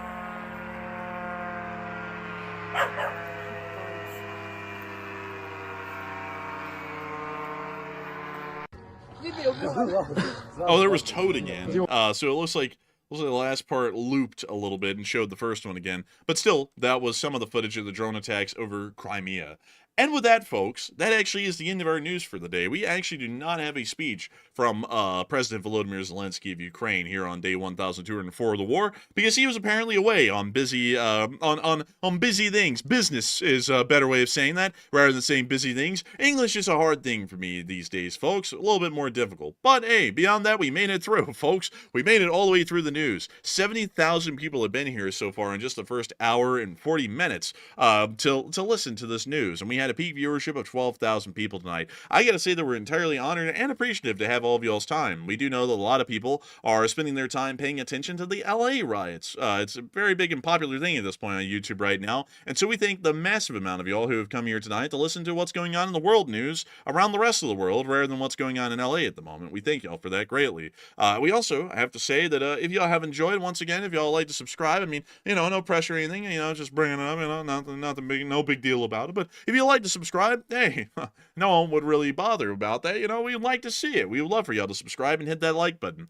We've almost gotten up to 3,000 likes tonight. It's a pretty nice thing. I like to see it. And hopefully we'll be able to see that we continue to climb on through the questions segment. But to make this a little bit clear for people, because we really didn't have a clear segue into this tonight, the news is over as of this point at 1 hour and 40 minutes in. If you're coming in beyond this point, or you're coming in right now and you're like, where's the news? The news is over. You have to rewind to about 13 minutes into the beginning of the stream, and the news starts there. And then you can listen to the entirety of the news as we were covering it tonight. Outside of that, though, we're going to be moving on to our question segment, where we get to talk to each and every single one of y'all. We generally have a very fun time with that because we can talk about literally anything and everything that y'all want to talk about, as long as it's not really religion or politics. But still, I thank you so much once again, everyone, for watching so far, and I hope you'll stick around because we always have a fun time with this little segment here. And so, Matthew, what do we got? All right, so jumping into our final question segment of the night, it is time for that time of the stream to get into our last bits of questions, our super chats, our live chats, and our Morse code decoders of the stream. So jumping right back into our first super chat of the last segment, this one goes to Greg Carrier, and he throws in a generous $25 donation. And thank you very much, good sir, Mr. Greg Carrier, for that support and helping to keep the channel running as well. He said, "Thank you for showing my country's citizens back in the States still have common sense, and sun is up and time to play."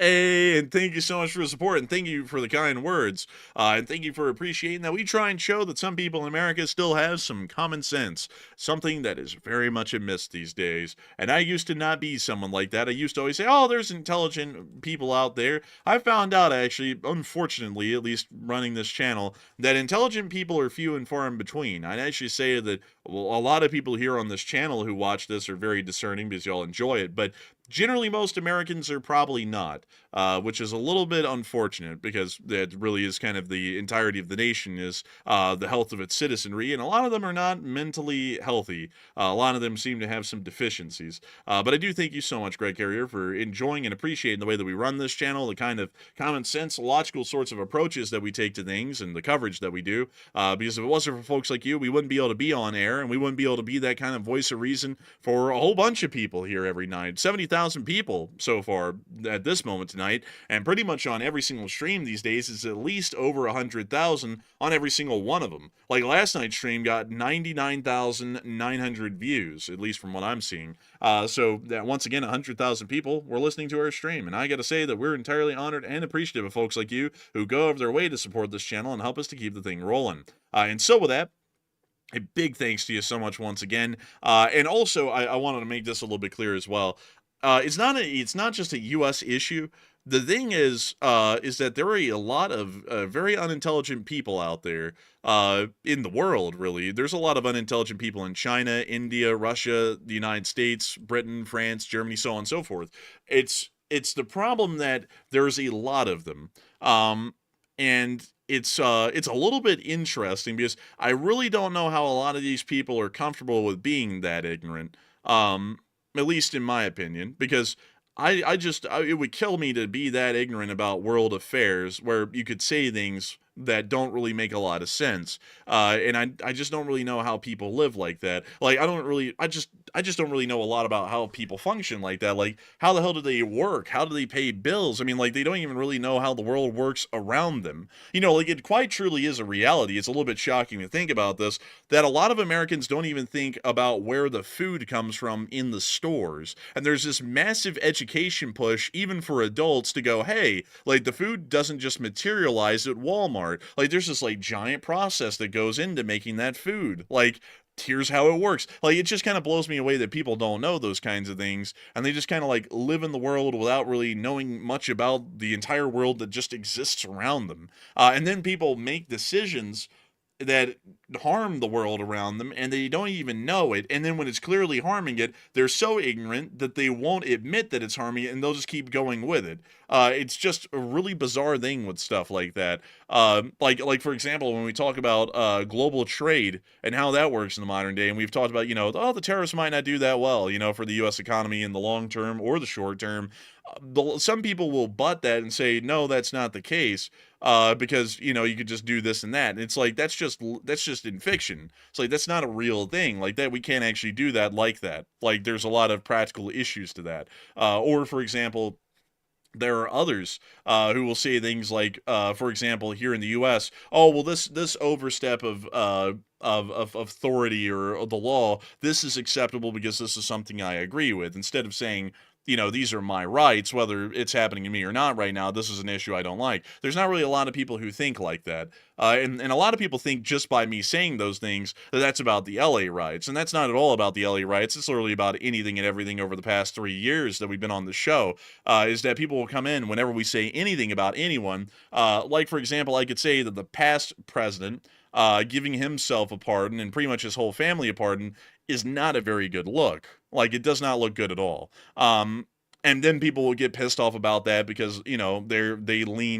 they lean towards that direction of that political party, so they don't like hearing that. So then it's justified for that guy to do it, but if the current guy did that, then he's the devil incarnate. And it's not really looking at it fairly or logically or with any kind of intelligence, it's just more so emotionally driven. And I got to thank folks like you, Greg Carrier, for really appreciating that we don't do that whole emotionally driven kind of a thing, because I grew up in kind of a household where emotional kind of stuff was really the play, and I've really gotten exhausted from emotional stuff, really to the point that I can't really, at this point, I really can't feel any much of emotion over really most of anything anymore, because it's just gotten that tiresome, especially politics. Politics is just extremely exhaustive. It's a dead end and it gets nowhere, and then people, for some reason, people really enjoy that it gets nowhere and just love the sake of the fight rather than actually trying to do anything. So with that, I thank you so much once again for support. I hope that does address that the best I can. And with that, we are on to the next one. All right, and our next one here is going to go to none other than Jocelyn White, who puts in a $20 donation. And thank you very much, Josh, as well, for that support and also being a longtime channel legend. It's good to see you, hear from you, and also see you once again. And Josh said, thanks for the reliable news. And take one from the chat as well. Hey, and thank you so much for enjoying the reliable news, and thank you for being here all the time. Thank you for being here, and thank you for supporting it. We try our best to make sure that the good news, well, not the good news, but the best kind of news that we can cover is coming out every day, and I hope that tonight was another one of those nights. It's a little bit crazy to think that on an average these days, we are able to get about 12,000 viewers at the peak every single night. Because it's just crazy to think that there's so many individual people who are getting onto these shows each and every night and watching them and really enjoying them a great deal, including you. And I got to thank you for being here tonight. And we will make sure to get a live chat in your honor. And so a big thanks to you so much once again for the support. And what do we got, Matthew, for that live chat? All right, so the live chat question sponsored by Josh goes to none other than, let's see here, it's going to go to Bama FPV. It was a question about the Middle East. And he said, do we still have a large naval fleet in the area, sort of surrounding Iran? I believe we have one carrier strike group that's still in the area. I believe that the USS Harry S. Truman has left. If I'm correct, the USS Theodore Roosevelt is still in the area currently. Actually, no. It would be the USS Carl Vinson. I believe the Carl Vinson is still in the area at the moment. But we don't have a massive, significant naval presence in the area. And a lot of our air assets that were at Diego Garcia has since been moved out. So it appears that at the moment, we don't really have a significant armed presence in the Middle East. And we would pretty much have to start mobilizing that if something was to happen. So pretty much we're not at a state of combat readiness in the Middle East at this moment like we were a little while ago. But with that, I hope that does address that the best I can, and I thank you once again for sponsoring a live chat and helping this channel to keep on running, because if it wasn't for folks like you, we would not be able to make this thing possible, and we wouldn't be able to keep the channel running. And so a huge thanks to you so much once again. I hope that does address that the best I possibly can, because if it wasn't for folks like you, once again, who enjoyed this channel and supported it, we wouldn't have been able to keep this thing rolling for years, and we wouldn't have been able to keep it rolling tonight especially. And so with that, we are on to the next one. All right, so our next one here goes to JH Designs, who puts in a $20 donation, and thank you very much, good sir, JH, for that support, and also helped to keep the channel running. And he said, send it. Hey, and send it. The Lee Spring Army always sends his regards. And I actually saw someone, speaking of send it, which is speaking about the artillery firing at the beginning of our intro. Someone actually said, have you done another semi-rocket? We actually never did a semi-rocket. Like, we never put any... Like, we personally never paid for that. That was actually something that someone at Semi Rocket did for us for free, because they just really liked the channel and they wanted to give a little bit of respect to the channel way back in the day by doing a custom Semi Rocket completely for free for us, which was incredibly nice of them. So that's where that came from. Funnily enough, I actually remember back in the day, we were the first people to ever get something like that in the category, and then literally everyone else in the category started to race to pay to have something similar done. I remember the Hot Dog Man. You remember the Hot Dog Man specifically, man. Like, we got that for free because they just liked their show. And then the Hot Dog Man went and paid like $600 or something to go get just a picture of some guy holding a shell with his text on it or something. Like, it was something ridiculous like that, because he was just trying to make it look like he was also at the same level we were, although he's not. And I was like, who cares? Oh, like, really? But yeah, that was something that's been interesting to me, at least, was how that all worked back then. And then everyone else started doing it, and I was like, it wasn't really a thing that we were trying to, like, turn into like a validation thing. It's like they just watched the show and they liked it and they wanted to do it, and then everyone else in the category took it as, I'm not as legitimate now and I got to go get an artillery shell signed and launched and everything because now they've got one. And I was like, that's just a little weird. But anyways, with that, I hope that does address that well, and I think he wants to give us support to help this channel to keep on running. And with that, we are on to the next one. And our next one goes to Vector, who throws in a $20 donation. And thank you, Vector, as well, for that very generous support. And he said, is it possible that America is continuing to have talks because it takes time to prepare? And if we are actually going to war, then, maybe what are your thoughts on that? And thank you, guys. And also play the Ukrainian anthem video sometime for the nostalgia and LSA.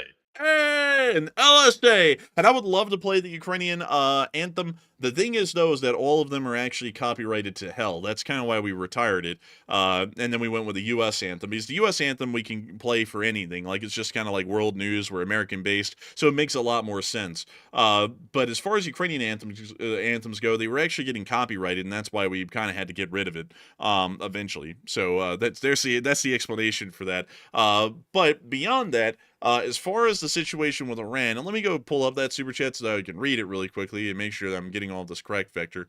And I thank you for the support once again.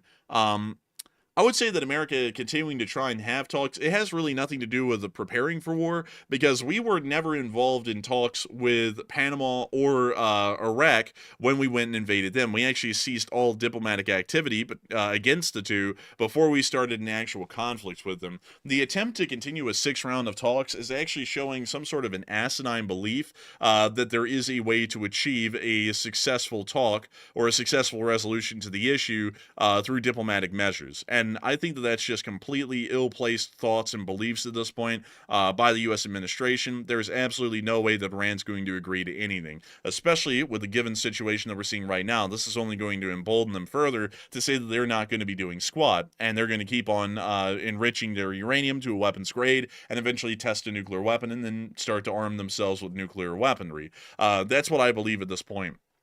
I do not think at all that this is a cover-up to actually prepare for a strike on Iran, because also on top of that, we have seen absolutely nothing at this point that is showing a U.S. armed buildup in the Middle East to prepare for what's going to be happening against Iran. We saw that some drone defense systems were moving into the region, but that was it. As far as, let's see here.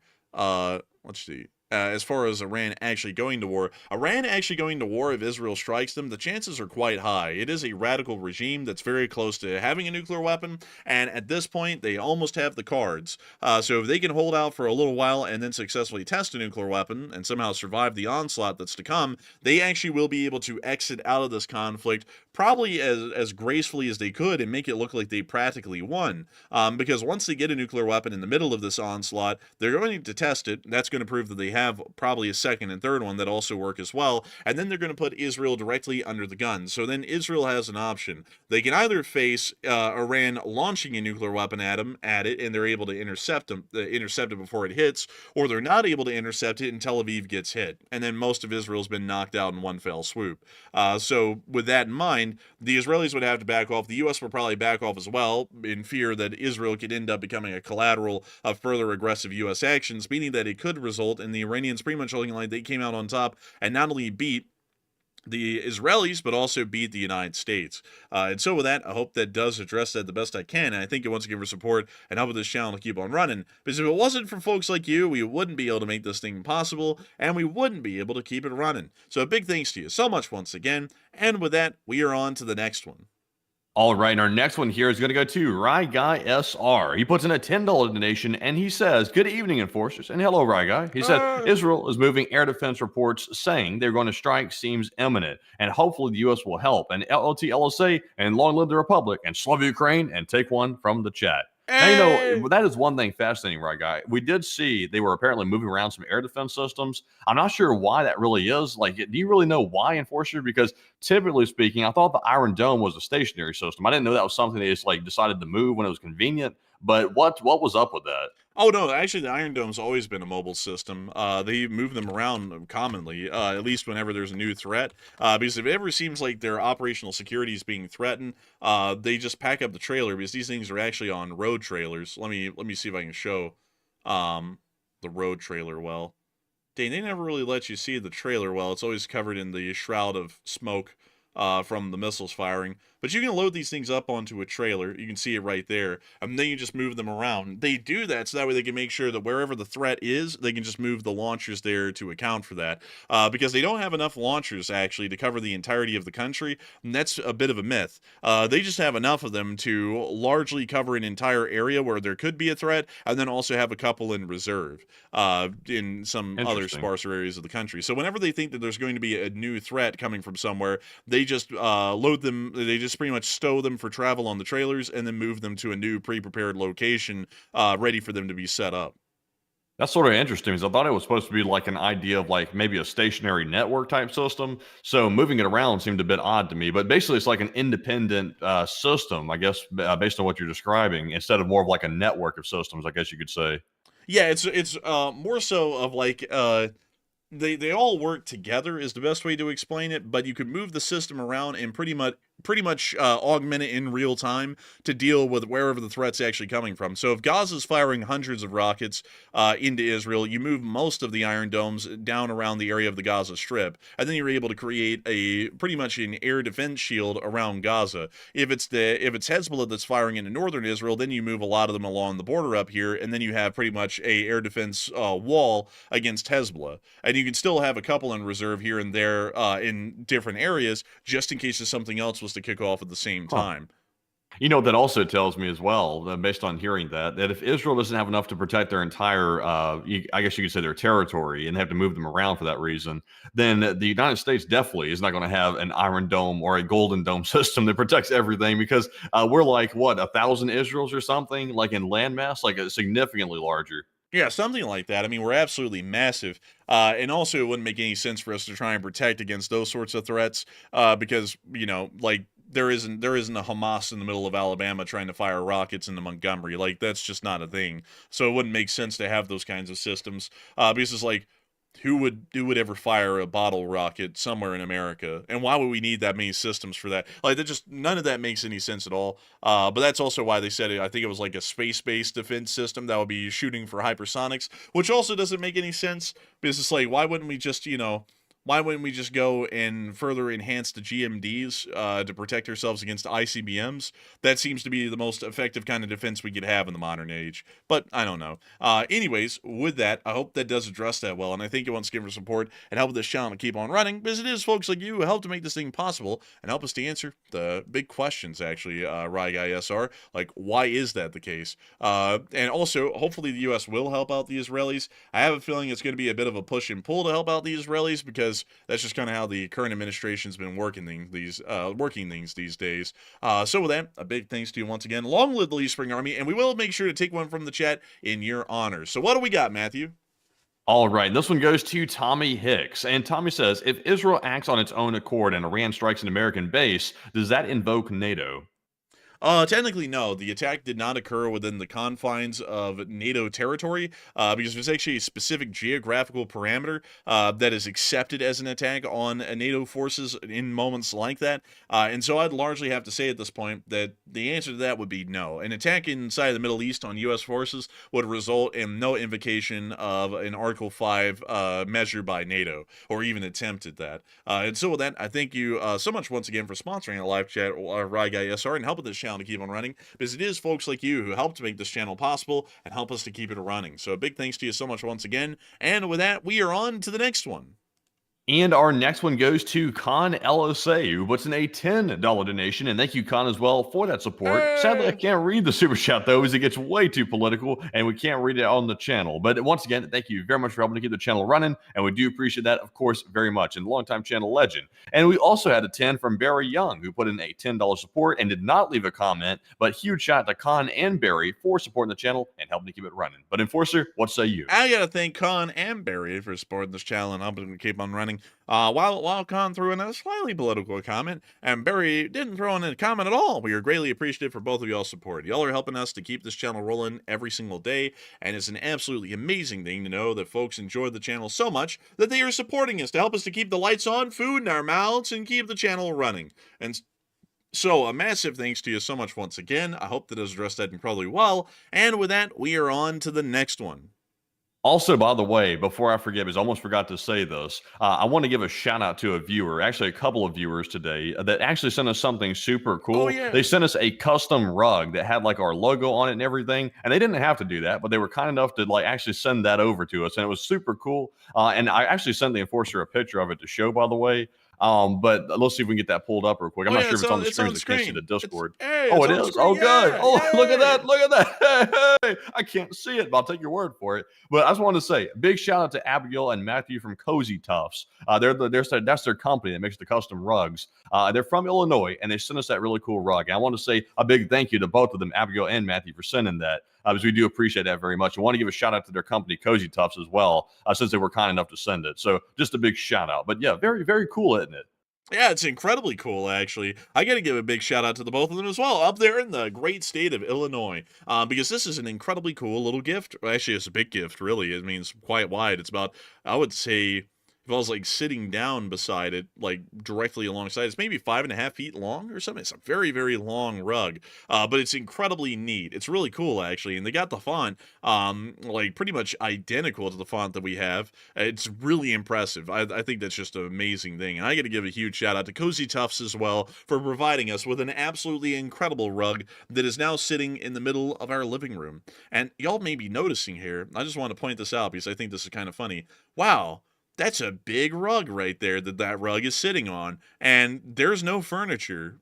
Yeah, we have no furniture. like it's just like I was just thinking about that. Man. It's like someone's about to ask about that here in a second. We have no furniture. We have like our desk chairs and then our desks to run our computers with and our beds.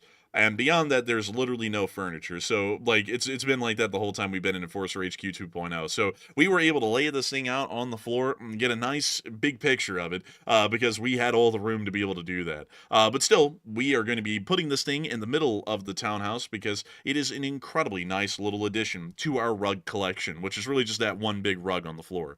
So, a big thanks to y'all once again for sending that an incredible gift. Really a massively amazing one, just the neatest. And so with that, we are going to be moving on to the next one.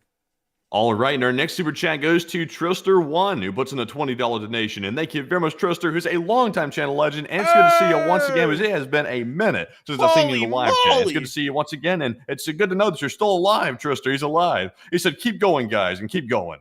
And thank you, Trister1, an old guard and a channel legend. And I got to thank you for the support and helping this channel to keep it running. It's great to have you here with us again tonight. It's great to have you. And I got to thank you massively for supporting the channel as well. Folks like you have been integral in keeping this channel running for years now. Years, I says. And I got to thank you massively for supporting the channel tonight. If it wasn't for folks like you, we wouldn't have been able to be here. We wouldn't have ever been able to be here. And we wouldn't be able to keep this thing running long after tonight. And so a big thanks to you so much once again for the support and helping this channel to keep on running. I hope that does address that incredibly well, because once again, if it wasn't for folks like you, we would have never been able to make this thing possible, and we would have never been able to keep it running. So thank you so much once again. And with that, we are on to the next one. And this one goes to Eddie Daniels, who puts in a 10. And Eddie says, Russia and China and their friends are deliberately doing this to distract at U.S. war machine and use up our resources prior to attacking us, especially if we go in on the ground. And what do you think? I would have to say it's possible. It's not highly unlikely that they could all be trying to make a concerted effort at this point. Because it does seem a little bit odd, and I've always said that I've generally been an opponent against that idea, but it does seem a little bit odd that everyone's trying to kick off everything identically at the same time. While I try and say that it seems that everything's detached and it's all just independently coming together to create the perfect storm, there could be the idea or the notion that this is largely a concerted effort by an Axis power in the world that's attempting to try and challenge the U.S.'s, pretty much, let's see, what would we call it? I'm having such a hard time with words lately, folks. You know, the shit. We run the thing. That's pretty much what I'm trying to say. And it seems like they may all be trying to challenge that at one time. But with that, I hope that does address it the best I can, at least in my opinion. And with that, it is time for us to move on to the next one. But a great question, and that will be my answer to it. And so with that, thank you so much once again. And Matthew, what do we got for the next one? And the next one goes to Bama FPV, who puts in a $10 donation, and he says, Enforcer Matt, thank you for the true documented journalism. And thank you for the kind words, Mr. Bama FPV, and I do appreciate that. Hey, and thank you so much for the support, Bama FPV, and thank you for helping this channel to keep on running. Thank you so much for our well-documented journalism. We try our best here on this channel to make it as good as we can every single night, and folks like you supporting this channel help us to keep this thing running and keep it rolling. So massive thanks to you so much once again. I hope that has addressed that incredibly well. And with that, we're about to be moving on to the next one, but Rapier Whip got it correct. It is hegemony. That's the word I was looking for, and I couldn't think of it. I've been having a hard time with words lately, folks, because there are a million things on my mind, and it's really hard to balance it all and then try and keep the show running and then also try and keep a smile running on the stream. So with that, we are on to the next one. And our next one goes to Matthias, who puts in a 10. And thank you very much, Matthias, as well. He said, hey, guys, 10,000 tier, 10K. And YouTube decided to ban my main account and refused to tell me why. Oh, I'm sorry about that. He said, must have made some Hot Button Man fans angry. And keep it up, guys, and LSA. And I thank you for the support. I hate to hear that your main account got banned, but it's good to know that you're back. And I got to thank you so much once again for making your way back, making your way downtown, walking fast. And I got to thank you greatly for the support, because if it wasn't for folks like you, we wouldn't be able to be here right now, and we wouldn't be able to keep this thing running. And so with that, I thank you so much once again. I hope that does address that incredibly well, because if it wasn't for folks like you, we wouldn't be able to be here tonight, right now. And so with that, we are on to the next one. And this one goes to Chicken Pizza, who puts in a 10. And thank you very much, Mr. Chicken Pizza, for that support. They said, Matt, are you more excited about the 1 million Russian troop losses or the 4,000 Bombcat losses coming up? And what date do you predict it'll happen? And shout out to my 3 cats. And also shout out to the cats, by the way. Also, by the way, I will say this, me personally, I'm not excited for the 1 million troop losses. Like, I want to make that perfectly clear. I do have my humanity intact still. That's still bad. Like, obviously, they're the enemy, and the Ukraine has to defeat the enemy, obviously. But I'm not one to really celebrate the troop losses too much. That's not really my thing. So I'm much more happy about the Bobcat losses, to say the least. The Bobcat losses are something that's really hitting home for me. Every single skid steer is taken out in Russia is like, it's just like it's like drugs for me or something. It's just something. But Enforcer, what say you? I have to say that I'm going to be more excited for the Bobcat losses, because while 1 million troops being surpassed is an impressive feat, it's not really something to be popping the champagne over. It's not really like we're out there to try and kill and maim as many Russians as possible. It's more so that that's just a reality of the war, and really a testament to Ukraine's resilience to be able to defend against 1 million Russians. So I would say the Bobcats most likely. And so with that, I thank you so much for the support and helping this channel to keep on running, and I hope that does address that the best I can. And with that, we are on to the next one. And also, to answer the second part right there, I almost forgot to answer. When will it happen? It'll probably happen tomorrow. Like, I think it's going to hit 1 million tomorrow. Miss Deese also predicted that as well, and she follows the data pretty closely with the troop losses. So I'm also in agreement that it probably will be hit tomorrow. But moving on to our next one here. This one goes to a BC Skyman, who puts in a $5 donation. And thank you very much, BC Skyman, for that $5 support. And we do appreciate that very much. And once again, thank you for being a long-time channel legend as well. And Enforcer, what say you? Yeah, thank you for the support, BC Skyman, a channel legend. I got to thank you for being here tonight and supporting this channel and helping it to keep on running, because you have been a legend, an integral member of the Lee Spring Army for years now. Years, I say. And I got to thank you incredibly for being here with us again tonight and helping this channel to keep on running, because if it wasn't for folks like you, we would have never had such a well-unified community of the Lee Spring Army like we have today. And not only that, we wouldn't have been able to have food in our mouths and electricity in our light bulbs to keep this whole show running. So a huge thanks to you so much once again. I hope that does address that well. And with that, we are on to the next one. And our next one goes to Hoodoo, Texas, who puts in the 5. And Hoodoo said, Washington, D.C. was created in 1789 and built and moved to from Philadelphia in 1801 and the District of Columbia and / National Administration Center.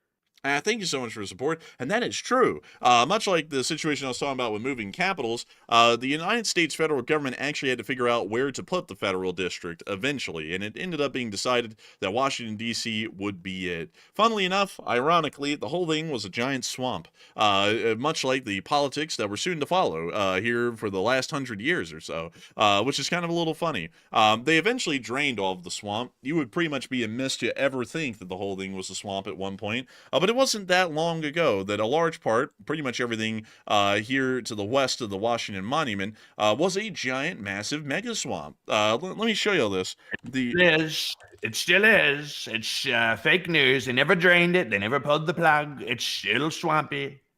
I'm not interested. No, thank you. Let me see. I didn't ask if you're interested. It's not a choice. It's a necessary thing, a necessary evil. Didn't ask. So let's see here. I'm trying to see if I can find... Oh my goodness, man. The National Mall was actually huge before they put in, like, the Smithsonian buildings. Look at that. It was literally just a massive park. It was a massive park, but what was disturbing was outside the park. It was just so much swamp. It's still swamp. It's been swamp for a long, long time. People couldn't believe how long it was swamp. But today, they're trying to drain it. It's not successful too much, but they're trying to drain it. At least they're saying the words. The words, they're saying it. Huh, that's weird. I actually can't find any pictures looking towards the swamp in the 1910s. Like, everyone just took pictures looking towards the Capitol building from the Washington Monument. But, something that actually is interesting? Y'all know what these are right here? These buildings? That right there is a swamp housing for the swamp creatures. It's nothing fancy. It's nothing to brag about. They don't brag about this. You don't hear about this in the history books. You don't want to see it. Well, actually, that's the old War Department right there. That's why it's so swampy. They said the War Department. I said, turn it into the Pentagon. Who wants a damn War Department? It's just crazy. Oh yeah. I mean, I'd have to agree. But it's just a really interesting thing because this is actually where the Constitution Gardens are these days. And this was actually the buildings that preceded the Pentagon across the way in Arlington over here. And that's a little bit neat because beforehand they actually started to say that this building system was wildly inefficient. And let me go get y'all the War Department buildings by the time that they started to build the Pentagon because they actually had expanded them a little bit extra. So here's what it actually looked like by the time that they started to build the Pentagon. Literally, the War Department wrapped around the reflecting pool on all ends, including where the World War II Memorial is today. It was huge. It was absolutely massive. And so what they did, because they said this was getting wildly inefficient at this point, is they said, let's just rip down all of these buildings and pretty much build them all in a way where you can get from one place in the building to the next easily. And then they found out that if they designed it as a Pentagon, that would be one of the most effective structures to where you could get from one side of the building to the other as quickly as possible from office to office instead of the extremely laborious system that he had where you had to wander around this giant War Department campus. But a pretty interesting thing with how that worked. By the way, folks, the Pentagon was actually built in the midst of World War II and was completed in late 1943. So for the first part of World War II, for the U.S. at least, through 1942 and mid-1943, we were actually conducting the management of the entire war out of these buildings in the War Department. Huh, that's crazy. Honestly, it looks super inefficient though, like you're saying, like very, very inefficient. Like honestly, the Pentagon's not super efficient either, to be honest. It is a little bit more convenient. But what really made the Pentagon great is when they put in all those fast food restaurants inside of there. But what made it really suck was when they recently told people they can't roam the halls like it's a school laboratory or something like that, because if you roam the halls in the Pentagon, you're apparently violating the law or something. So no more roaming the halls of the Pentagon. No more food, no more McDonald's. But at least it's a convenient building, I guess you could say. When did that happen? Oh, recently, the new orders came down from the top that you apparently just can't roam the halls of the Pentagon because the building's the most secured, classified building in the world, and having people roam the halls is forbidden. Oh, that's kind of stupid. But anyways, how it's efficient though, I'll explain here really quick because it actually is efficient in its design. In this design that existed beforehand, if you had to go to this office, but you're over here, you had to take about a mile and a half walk. Now, if you have all these buildings, because the actual volume and density of these War Department buildings is actually the exact same as the Pentagon. It's just they took multiple layers of buildings. They actually have 5 layers to the Pentagon, and then they just, pretty much wrap them all around each other like a giant snake on each level. So if you're in this office here, and you need to get to this office right here, instead of having to walk about the mile and a half that you would have had to, you only have to walk about 700 or so feet. So it makes it a lot shorter in commute times and distances instead of the extremely slow process that they were doing with this. It wasn't really easy to get vehicles around and just move you from place to place. They didn't really have any shuttle services. And so they're like, it would just be a lot easier to design the building where it was efficient to walk the thing instead of what this was. And also, especially if you were at an office down here on this end, you were pretty much completely out of the War Department nearly. You may as well be part of the National Park Service at that point at the Lincoln Memorial. So they were like, we have to make this thing more efficient. And so they came up with this. And it's been efficient enough that we've kept this as the Department of Defense's building ever since it was opened in 1943. Interesting. I would say personally, the Pentagon was a better deal for sure. I would say it's not the most like glamorous building, but I don't think that's the point. It's just very government. Yeah, it's very federal, but I do like that they kept some of the federal styling, at least to the facades. When you look at this thing at the top, it looks like a Supermax prison, honestly, like out in Colorado. Like there's going to be like a warden up here somewhere shooting at people in the courtyard. Like that's what it looks like to me. It kind of is actually. Kind of is a bit of a supermax prison, except they're keeping people out, just not in. Yeah, that is true, really. But one thing I do like, if we could get a close view of the building, is that they did keep that kind of like Art Deco, Romanesque or Greek architectural design at least a little bit, which I like. I feel like the outside could have been stylized just a little bit better, though. Because like if we're gonna put in that much expense to build a new building, why not make one that's one for the ages? Like the Capitol building or the White House, where you look at that and you're like, that is a very beautiful building.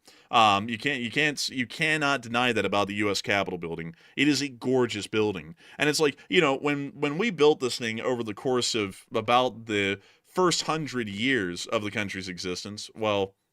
And that's a little bit of a stretch. Really, over the first 60 years of the Capitol building's existence, this whole thing was slowly built up. We could have at some point cheaped out, or something like that. And we could have just said, we'll cheap out on this part, that part. We won't make it as grand and as big. And yet we didn't. And it now stands as a testament and a massive landmark of the U.S. government and also the United States as a country. I just don't know why we don't have that mindset these days. Because whenever we design buildings now, I don't know what happened. It really happened right after FDR's administration was over. Everyone went, let's just design the buildings cheaply. And they look like shit. Like, if you look at a modern post office building, they look so damn bad, it's just unbelievably bad. Like, if you go look at old courthouses, like, let me go show you all this. Let's see here. Where's an old courthouse here in, the state of Alabama that will look pretty nice? I'm trying to, you know what, we'll just go to Wetumpka because that's one we would know. So you have the old courthouse here in Wetumpka, here in Wetumpka, Alabama. Let me spin this around right there, which doesn't look bad. Like, it looks better than what you would get nowadays. And then you go to a modern courthouse, and let me try and think of one. Let's just go to Birmingham and show like a federal courthouse. No. Let's go show the Bessemer courthouse because I know where that one is, and it's a very modern kind of a style. Where in the world is it? Is it the Jefferson County Public Safety Building? It could be, I think. Maybe. I think it is. Let me just drop down, though. I'll give like a modern architectural example. Like, these are the buildings that you get now. I think that's actually a jail, though. So that, obviously not big windows and not really a lot of architectural design. But nevertheless, I just don't like these kinds of styles of buildings. They're not really inspired, and they're not really beautiful to look at. Like, they're ugly, Like, hell, honestly, we even used to build prisons where they looked nice, Like, let me go up here to Philadelphia. Let me go find the Eastern State Penitentiary right here. And let me bring y'all out to the front of it. Right here. So this was a prison. Oh, man, that prison was dripped out. That thing right there was like the Gucci prison. Like, Bro, I would like to be sent to that one. Send me to the prison. Dripped the F out. Like, this is actually a very impressive prison right here. Now, what happened inside the prison? Well, it wasn't really the greatest to be inside the prison. I don't How know. bad could it be? It was bad. Uh-oh. Like they were torturing people in here. Oh, okay. How are we talking about like level 10? We talking about level 1? Like, What are we talking about? tying you down to a chair and beating you until you're throwing up blood, kind of stuff. Like it was that kind of stuff. Because towards the end there was overcrowding. There was it was also a mix of a psych ward at the same time. So it was like a mental hospital / prison. So one wing was a psych ward. So they just take the crazy people. They just start beating the shit out of them, apparently. At least what the state was suing them over later. And also, this is Al Capone's room. He was actually in the Eastern State Penitentiary for a while. And they started... Boy, Al Capone was living it up. This dude's got the lampshade. He's got everything in here. This is crazy. Yeah, so they started treating him like a celebrity here, because he kind of was. So they just let him get nice stuff. It wasn't even the mafia's power at the time that got him this stuff. It was literally that the guards and stuff were like, he's pretty cool. Like, this is like a real high end kind of a guy. So when Alcatraz was built, you know what they did? They took him from Eastern State Penitentiary and they plopped his ass straight down in Alcatraz immediately. He was one of the first people to go to Alcatraz actually because of this very thing. Because the press came in one time, man, and they saw this crap and they took pictures of it, and it made an embarrassment out of this prison entirely when they saw this. Also, what was normally in one of these rooms? It looks like a medieval torture chamber or something. What was normally in here? Like this? Yeah, this is what a normal cell would look like. Oh, it's not too bad. It's honestly, it looks better than some prisons I've seen, like in real life, like around Alabama. Although Alabama prisons probably aren't the best thing to judge stuff off of, but this is about on the same par as Julia Tutwiler prison or something. Yeah, some of them actually were a little bit more ornate. Like you actually could get your prison cell a little bit more ornate, especially if you had good behavior. Like you could get like a little dresser, all that sort of stuff. But like it wasn't. But the thing was though is that was very rare. This prison was usually overcrowded to the extreme, so they would have like 6 prisoners in a room, kind of a deal. Like it was not at all hospitable conditions most of the time in this prison. In fact, a lot of people would consider this prison today to be barbaric because Matthew, how everyone looks at Japanese prisons and they go, "Oh my God, like this is inhumane how they treat these people." Yeah. I That know. was that was actually the correctional model that was implemented at this prison, and at the time it was considered pretty progressive, but by modern standards, it's considered to be pretty damn draconian. Because you could not talk. You could have absolutely no dealings with anyone that was not supervised. You had to raise your hand to be able to speak, and you could only speak to the warden, the prison guards, pretty much the prison staff. You could never talk to other prisoners. And if you were found to be talking to another prisoner, you would not be fed like for days. Like they would just revoke your food privileges for days. So there was no such thing as a hunger riot. Like like a like a hunger protest or whatever. They would starve your ass deliberately. Like they'd be like, okay, you talk to that guy, no food for 3 days, and then sometimes they put you in the hole, which literally was just a hole. Like like those holes that they put the Russians in the war, like when Hmm. they do bad things, they would just put you in a hole. They keep you there for weeks. Like and Yeah, they you do that in real prison right now too, though. Like they don't call it. They don't, it's not like a literal hole, but they put you in solitary confinement, and they'll throw you in there for a long, long time. It's actually a problem, or at least some people say it's a problem these days. Me personally, I think there might be some psychological long term effects that's damaging the people. Like obviously, if a prisoner's acting like a fool, they're going to have to do something to them. Like they can't just let them keep running amok. But at the same time, though, I don't know if causing permanent long-term psychological damage is the answer by throwing them in a dark hole or like a dark prison cell where they can't see out and can't get out at any point in the day. That's a little bit like wild. Yeah, it's pretty wild. Really, I don't really, but at the same time though, it's like if a prisoner is doing something and he brings it upon himself, it's like I guess that kind of is what it is. At that But they're point. going to get out one day. I mean, they're going to get out one day, unless it's a lifer or something like somebody's in there for life. So now that criminal that just committed crimes, now they're going to get back out, and they're going to be worse because now they have psychological damage on top of everything else they were already like doing. As they're probably going to come out and be even wilder than they were to begin with. I mean, possibly. It's not out of the question, really. Um, I don't know. Like the whole thing of prison, it's a pretty tough nut to crack because I don't know if a lot of people know this. It's supposed to be mixing punishment, rehabilitation, and a whole bunch of other things together into one thing. And I'll be honest with you, I don't really know if that works. I feel like we honestly ought to just lean into one thing and go with it. So it's either punishment or it's rehabilitation or something along those lines. I don't really like. I honestly have to tell y'all, I don't really think any of them actually work incredibly well because when you're punishing these people, they get out and they do it again. And then when you try and rehabilitate these people, they get out and they do it again. So it's like, well, what's the answer at this point? It's like a lot of these people become habitual offenders. So it's like, what Hmm. is the answer? There really, like to me, there Well, really is no good answer. Rather than you just gotta keep them incarcerated, I suppose.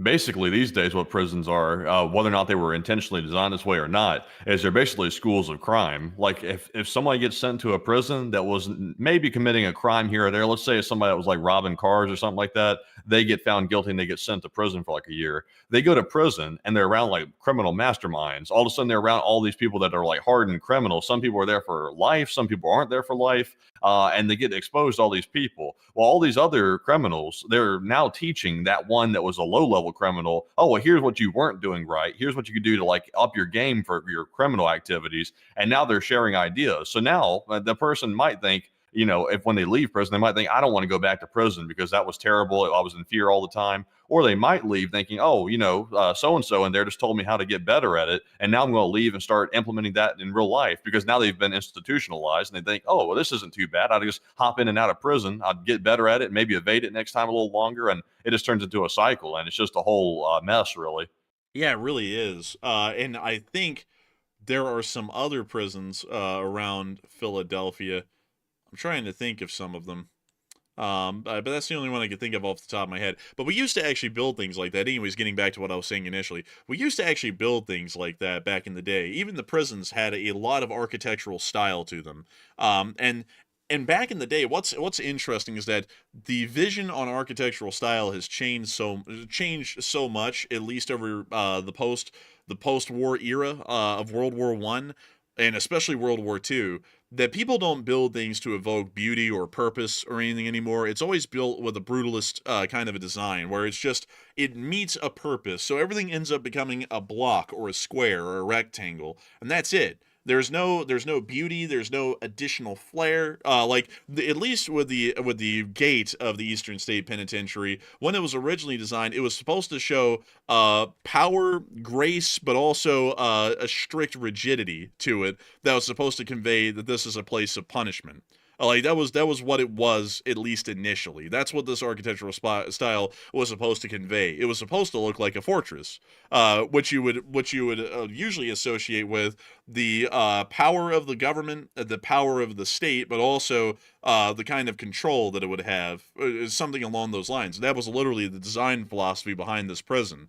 And nowadays you'll see something like a supermax prison or something, and it just they aren't built with any extra flair or design. Like if I come out here to Cannon City, right here at Florence, this is the United States Penitentiary at Florence. And if I drop y'all on the street out here and y'all look at that prison, that doesn't look like anything. That honestly looks like a school here in Alabama.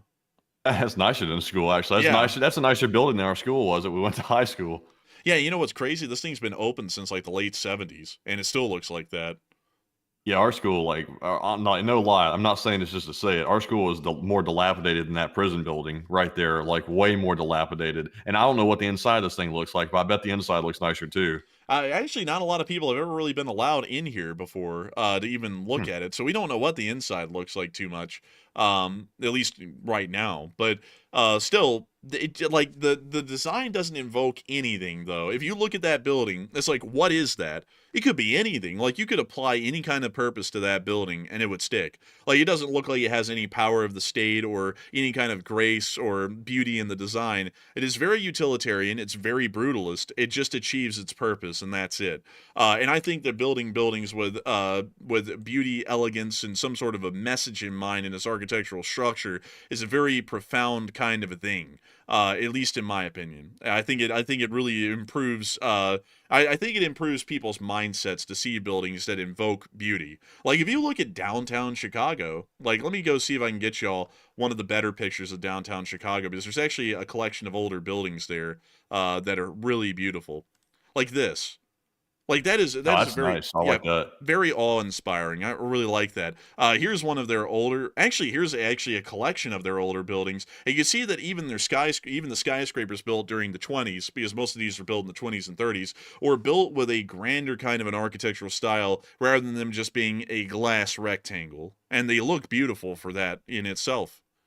Yeah, they ought to go back to adding some soul into the buildings, like really, because that bland architecture style, I like to call it like honest kind of mil spec. Like that's what the prisons look like. It looks like military buildings, like this sort of generic. There's no like thought or soul put behind it. It's simply utilitarian, and that's it. They ought to build stuff with purpose. But the problem is these days, though, that costs a little extra money, and that's never going to be done. If it costs money, they're going to scrap it. Actually, interesting enough, it doesn't really cost any extra money. I actually looked at the cost analysis on it, and it doesn't cost anything extra. Interestingly enough, it may actually cost a little bit less in some According instances. to who? Well, according to studies that were done on like construction materials and the labor involved, it would actually be quite easy, especially because a lot of this would be produced. A lot of the like you could say the decorations or the furnishings on the exterior of the building are usually produced at a pretty significant economy of scale, that you could actually get a lot of those, and it would generally be as inexpensive as building a normal kind of building that you see today.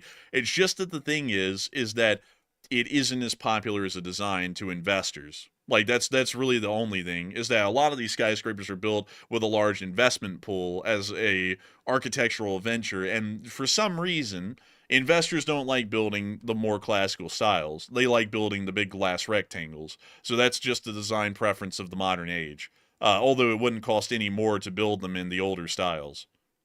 Yeah, that's just lame. Honestly, me, I think that they might cost more to build them because it makes more sense if you have a simplistic building design. And also, you got to remember, I know the building materials may not cost more, but the labor and also the contractors, they're going to charge more because they're going to try to justify it through these more ornate designs and things like that. They will do it. Like I don't know where that study came from, but I'm very confident that if you say that I want to build something like this that you're showing right here versus like let's say just a glass rectangle building, they're going to charge significantly more to build this one you're looking at versus a glass building.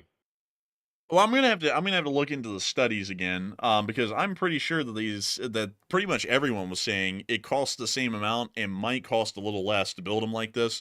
Because also another thing that eats up a lot of money, at least in modern skyscrapers, is the sheer amount of steel and glass that is needed to produce them. These buildings actually require less steel and glass and a little bit more concrete. And the concrete's cheaper because this isn't actually marble or anything on these buildings. It's concrete, and then they clad it in a very thin sheet of some sort of limestone or marble, just for the visual of it. It's actually quite cheap to do that, and you can get marble slabs like that on an industrial scale these days. Marble is relatively, at least on an industrial scale of like this, on an economy scale, it's actually relatively inexpensive, or any kind of limestone facing. So I'll have to look into it again, but I'm pretty sure they said it was similar or cheaper. But I absolutely love this building right here. The top of it is beautiful. It's like a Gothic style skyscraper. Really beautiful. Pretty cool. I like it too. But yeah, they just don't build them like that. It's just a damn shame. Like you get buildings like this these days, like this Windham building, endlessly. Yeah, that's true. That's a hotel, I think. Yeah, it's just they're hideous. I think the Sears Tower is probably the ugliest building in the city of Chicago. And it's the biggest one. It's just some Was it named giant. after Sears, like the department store? I believe it's now called the Willis Tower, but I think it was originally the Sears Tower. Ah, yeah, yeah, the Sears Tower. It kind of went out of the way, kind of like Sears did.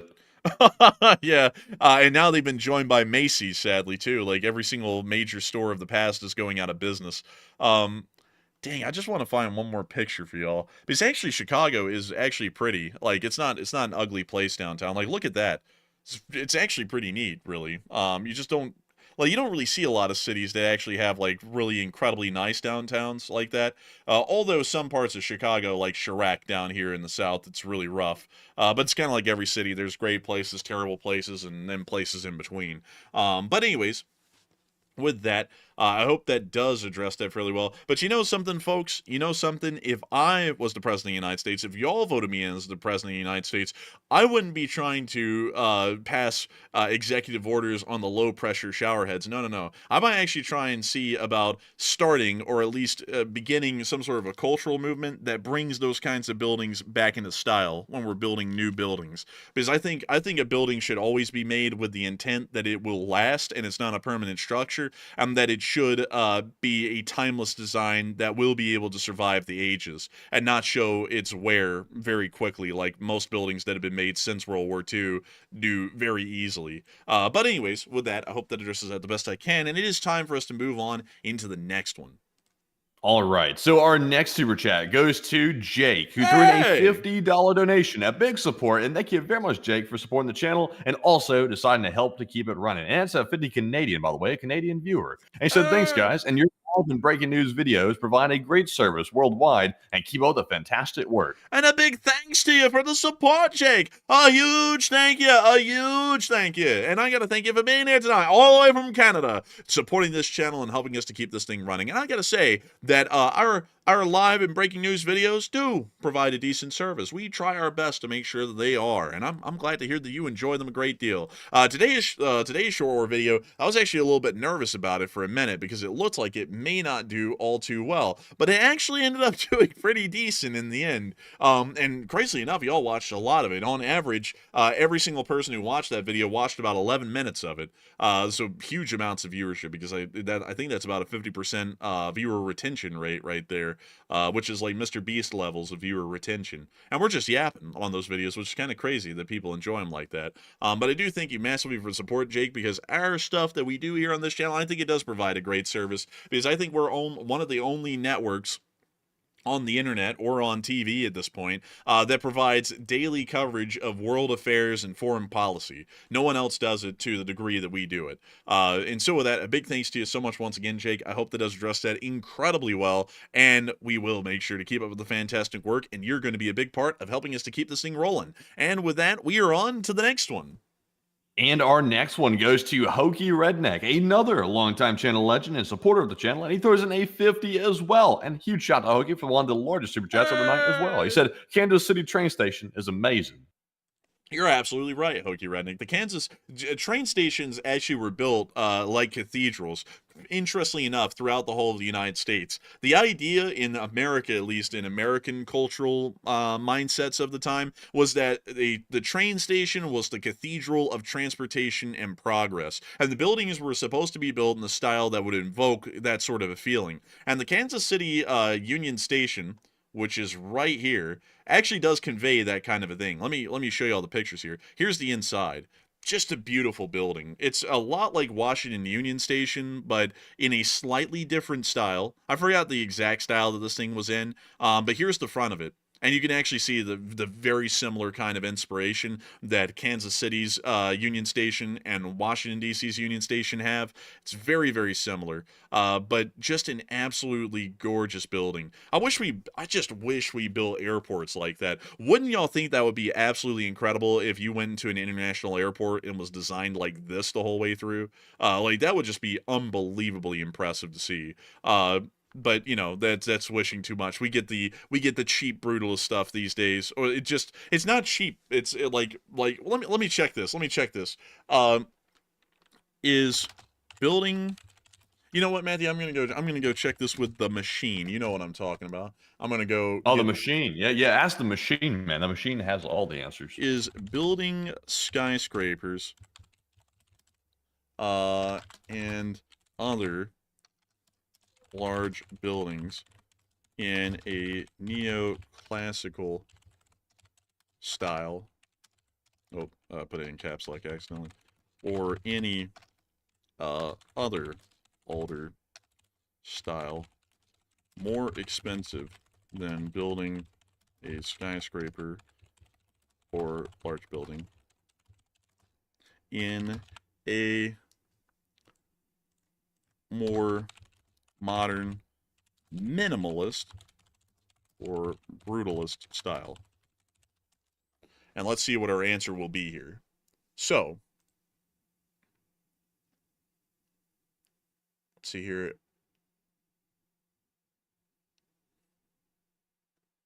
So I got the answer for you. To build in the traditional style, it costs about 15 to 30% more than the modern style because of how ornate and material intensive they are and how much labor it takes. So it's definitely higher material and labor costs for sure, and also longer build times as well, which holds up financing and things like that as well. So the money is definitely a huge aspect of it. That's interesting. Apparently, where I heard that from before, they were wrong, because it actually appears that my machine has also told me the same thing, that it apparently does cost more. Nevertheless, though, I think that if a building is built, it should be built with the concept that it isn't just a quick financial venture, it should be a building that is meant to last. And I think that they should be built to a higher standard at a more expensive initial cost, because they should be expected to survive well over a century or several centuries and look good the entire time. I would agree. I would agree with that 100%. Also giving some life back to the buildings too, where people don't feel like they're just like cogs in the machine walking around. They actually feel like, oh, look, there's actually like something to admire here. Yeah, because, you know, it's like back in the day, man, they could have cut down on the cost in these buildings, because these buildings were usually built by private companies themselves, the railroads. It's like they could have cut down on all the ornate stuff inside of these buildings and made them as simple as they could have back then. And they didn't. They never chose to do that. They always chose to make them incredibly awe-inspiring on the inside and out. It's like, and if they could do that back then, it could be quite easy for investors to say, we will eat a little bit of extra cost to make the building pretty much a permanent fixture, and not one that's just expected to bring in the maximum amount of cash for the shareholders and the investors and so on. Because having that kind of a philosophy on everything starts to drain the soul out of literally every single thing that exists. But with that, I hope that does address that, in my opinion. And also, did I see this correctly? Hold up. Santa Fe. Oh, that's the old Santa Fe. I was about to say here, there was a, I swore that I saw a railroad museum around here.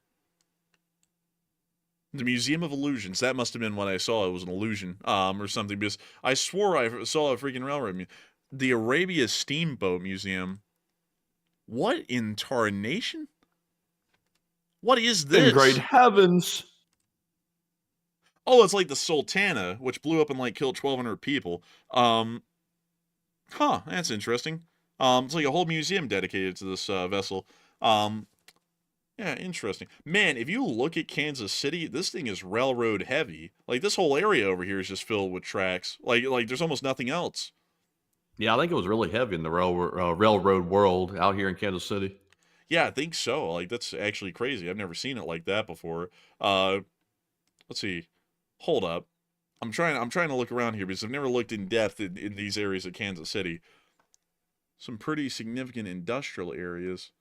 Like, dang, actually, man, I'm going to have to look into Kansas City a little bit. This is a very, like, interesting kind of a layout that they have to their city for the large part. But anyways, we got to make sure to keep her moving, keep calm, and keep her going. But still, a big thanks to you once again for the support and helping this channel to keep on running, because if it wasn't for folks like you, we wouldn't be able to keep this thing possible, Hokey Redneck, and we wouldn't be able to make it a reality to keep her running. Also, by the way, one more thing, pointing out some really nice train stations, or more so really bad ones that really emphasize that modern architectural style. Let me introduce y'all to Boston South Station. This is the terminus, mind you, for every single Amtrak service in Boston. It's the end of the Northeast Corridor, officially. Let me drop y'all down on the street in front of this thing, and let me show you what it looks like. That is the Boston South Station. And this, once again, is an older style, but the actual station itself is freaking terrible. Let me go show y'all. So there's the main facade of the building. This is what the inside now looks like. It almost has like that international airport feel to it, that kind of a vibe. And this is what the actual platforms look like. It's got like that kind of like grungy, like subway, New York subway system kind of a feel to it. And it's like, ugh. It's like, also, by the way, you would never see this. Like, this is just the tunnel to get in and out of the station. And this is way down the way. This isn't even close to South Station. But still, like, that looks rough.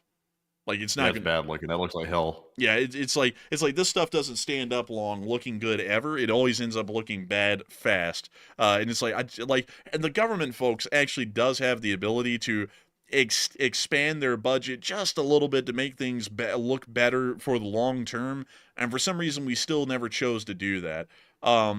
It's just like that with everything. Like, go look at an international airport like this one. I bet you it's got that same international looking style that's in every single international airport. It just feels, I don't know what it is. It feels uncanny and it feels soul crushing, like these kinds of styles. There's just no inspiration. They wanted to crush your soul. That's the point, man. They want this modern stuff to crush your soul. They want it to flatten you out until you're just, just walking around like a cog in the machine. You don't have any ambition. You're just kind of like, I want my McDonald's and I want my Chevrolet car. And I want my nuggets. Yes. Man, bro, I just absolutely hate these kinds of styles. International. I think when I walk around airports these days, I get the sudden like feeling in the back of my mind, like I have the odd feeling as I'm walking around this airport, the sudden urge to own nothing and be happy. Like I have a strange urge to just sort of like move that direction. But the truth is, man, so there's no like they're not trying to make you feel like a cog in the machine. That's just how they view everything. It's all just cogs in the machine to make money. So they don't put any ideas into stylizing. But what's stupid is that they'll act like this is stylizing.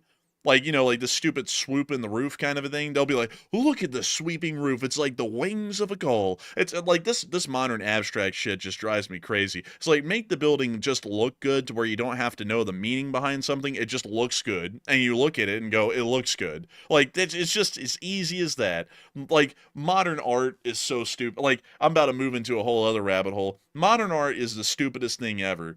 It just is the dumbest thing. Let me go find the Boston Art Museum. I'm sure there's some modern art in there.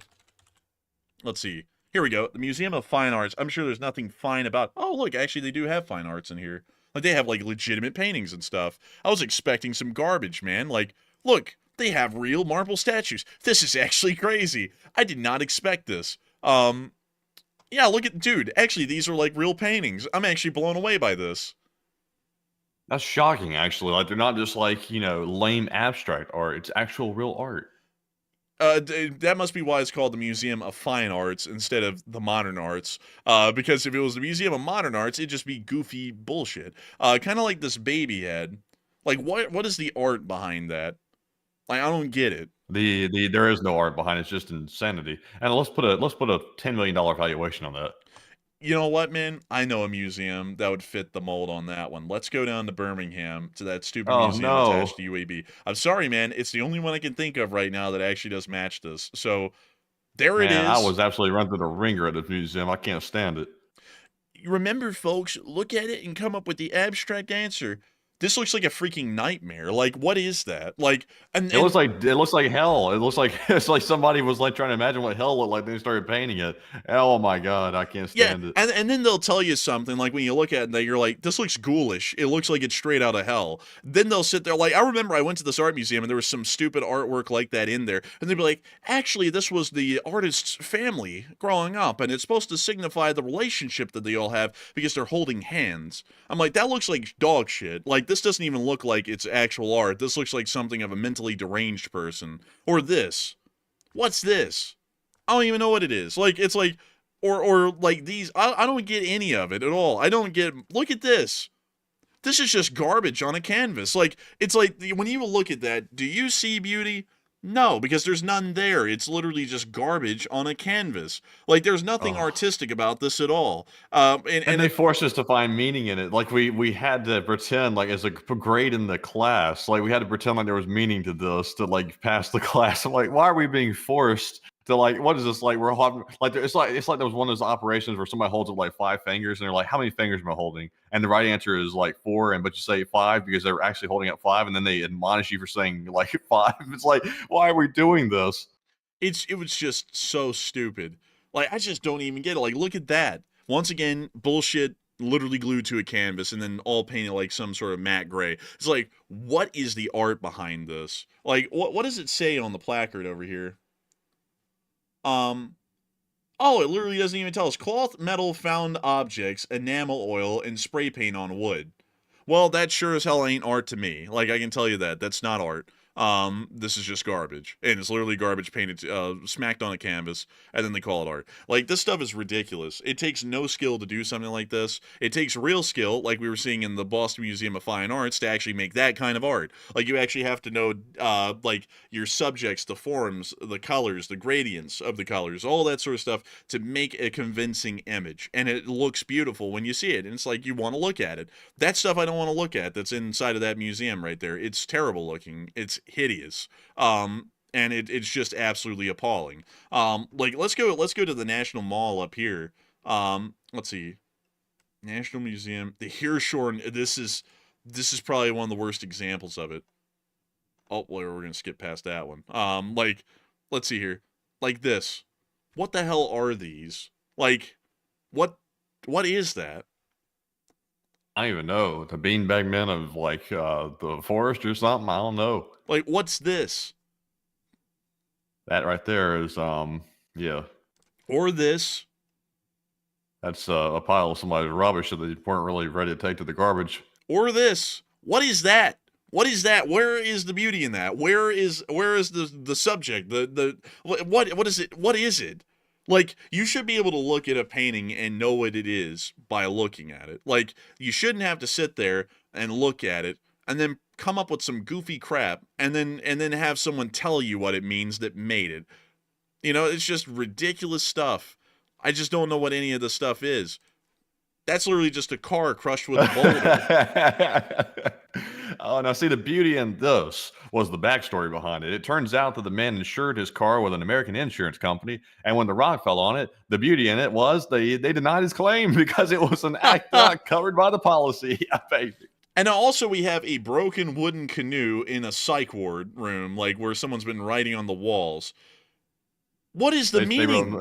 They wrote on the walls, both my eyes. Some things are defined by their absence. This is like, honestly, man, this is some crazy stuff written on the wall. Let's see. Let's see. They fall from my right eye because I love you, and they fall from my left eye because I cannot bury you. Like, what does this stupid shit mean? Like, it's not art. Like this. What is this stuff? I just don't get it. It freaking drives me crazy. Like, look, these are just like, that's just stuff. Maybe even slightly phallic looking. Like, I don't even get what the point of the artwork is. Like, it's just, it's appalling. It's just hideous. Now I'm seeing that apparently these sleeping bag men are pushing around one sleeping bag man, and that's like, I guess the art. I don't know. Like, none of it makes sense. Honestly, you that exhibit up there you're talking about was a phallic like an exhibit. Go back up to it for a second. Let's see here. There it was. You passed it. It went too far up. Yeah, it was down a little bit. I think it was further up, man. I think it was further up. I just saw it. Oh, you real? Yeah. Oh yeah, here we go. They call this exhibit Tentacles and Weenuses. Oh no! Oh my god! Had to do it. But let's go look at a real art museum like the Louvre in Paris. This is probably the most famous one. Going to be easy to find. Everyone knows where it is. Right here. Let's go look at this museum. Has real art inside of it. Look at that. That is real art right there. That's the real deal. Let's see here. I'm trying to see if we can find the paintings. Because we're not. Well, here's a statue. You know, this is art. Like, look at that. That's really impressive. That actually takes skill. This actually takes real ability. It's impressive. It's neat. I like to look at that. I like to focus on it and take a good gander at it and figure out like all the intricate little details about it because it looks impressive. Honestly, man, no one really takes a lot of pictures of the inside of the Louvre, which is a little bit odd. Let's see. I don't think you're supposed to take pictures. But they should have pictures on here. You know what I mean? Because let's see here. Dang. They don't have a lot of pictures of the inside of the Louvre that you can look at, so that's a little bit of a shame. Maybe we need to go to Britain, because they do have a pretty significant art museum in London. Let's see here. Where in the world is it? It's not the British Museum, because that's more so historical stuff, artifacts and things. Where in the world is the Museum of the Finer Arts here in London? Let's see. The Museum of Arts. Let's see. Dang, man. Also, Paramecium 13 said, have you seen the robot arm that tries to clean up the fake blood? Like, and it's like futile. Honestly, that one kind of was interesting. Not because it was like beautiful or something, but just like the idea behind it. That was kind of fascinating. Like the whole idea behind it. It was honestly kind of a morbid thing behind it. The robot was trying to sweep in the hydraulic fluid, which was puddled around the robotic arm. And it kept trying to go like one line at a time, trying to sweep it back to the base of the robot arm. And I think the theory behind it was like trying to like tread water or something. It was honestly kind of morbid, really, but it was kind of like interesting. Like whoever came up with that was kind of a little bit out there, but yeah, I saw that one. Well, here we are. I finally found the real art, like this kind of stuff. Like, you know, it's like, this is actually a Monet. This is, well, actually, no, this isn't a Monet. Oh my God. I'm forgetting the guy's name. No, it is Monet. It costs a lot. No. Well, I mean, this is a Van Gogh, actually. Sorry, I forgot right there. This is actually a Van Gogh. But this was starting to get to the point where it's like stretching what art could be. I have like Picasso, like completely blasted art to pieces. Like I'd say he's like one of the first people who did that. I know he's like worshipped in the modern day. I don't really care. I wasn't really a big fan of his stuff.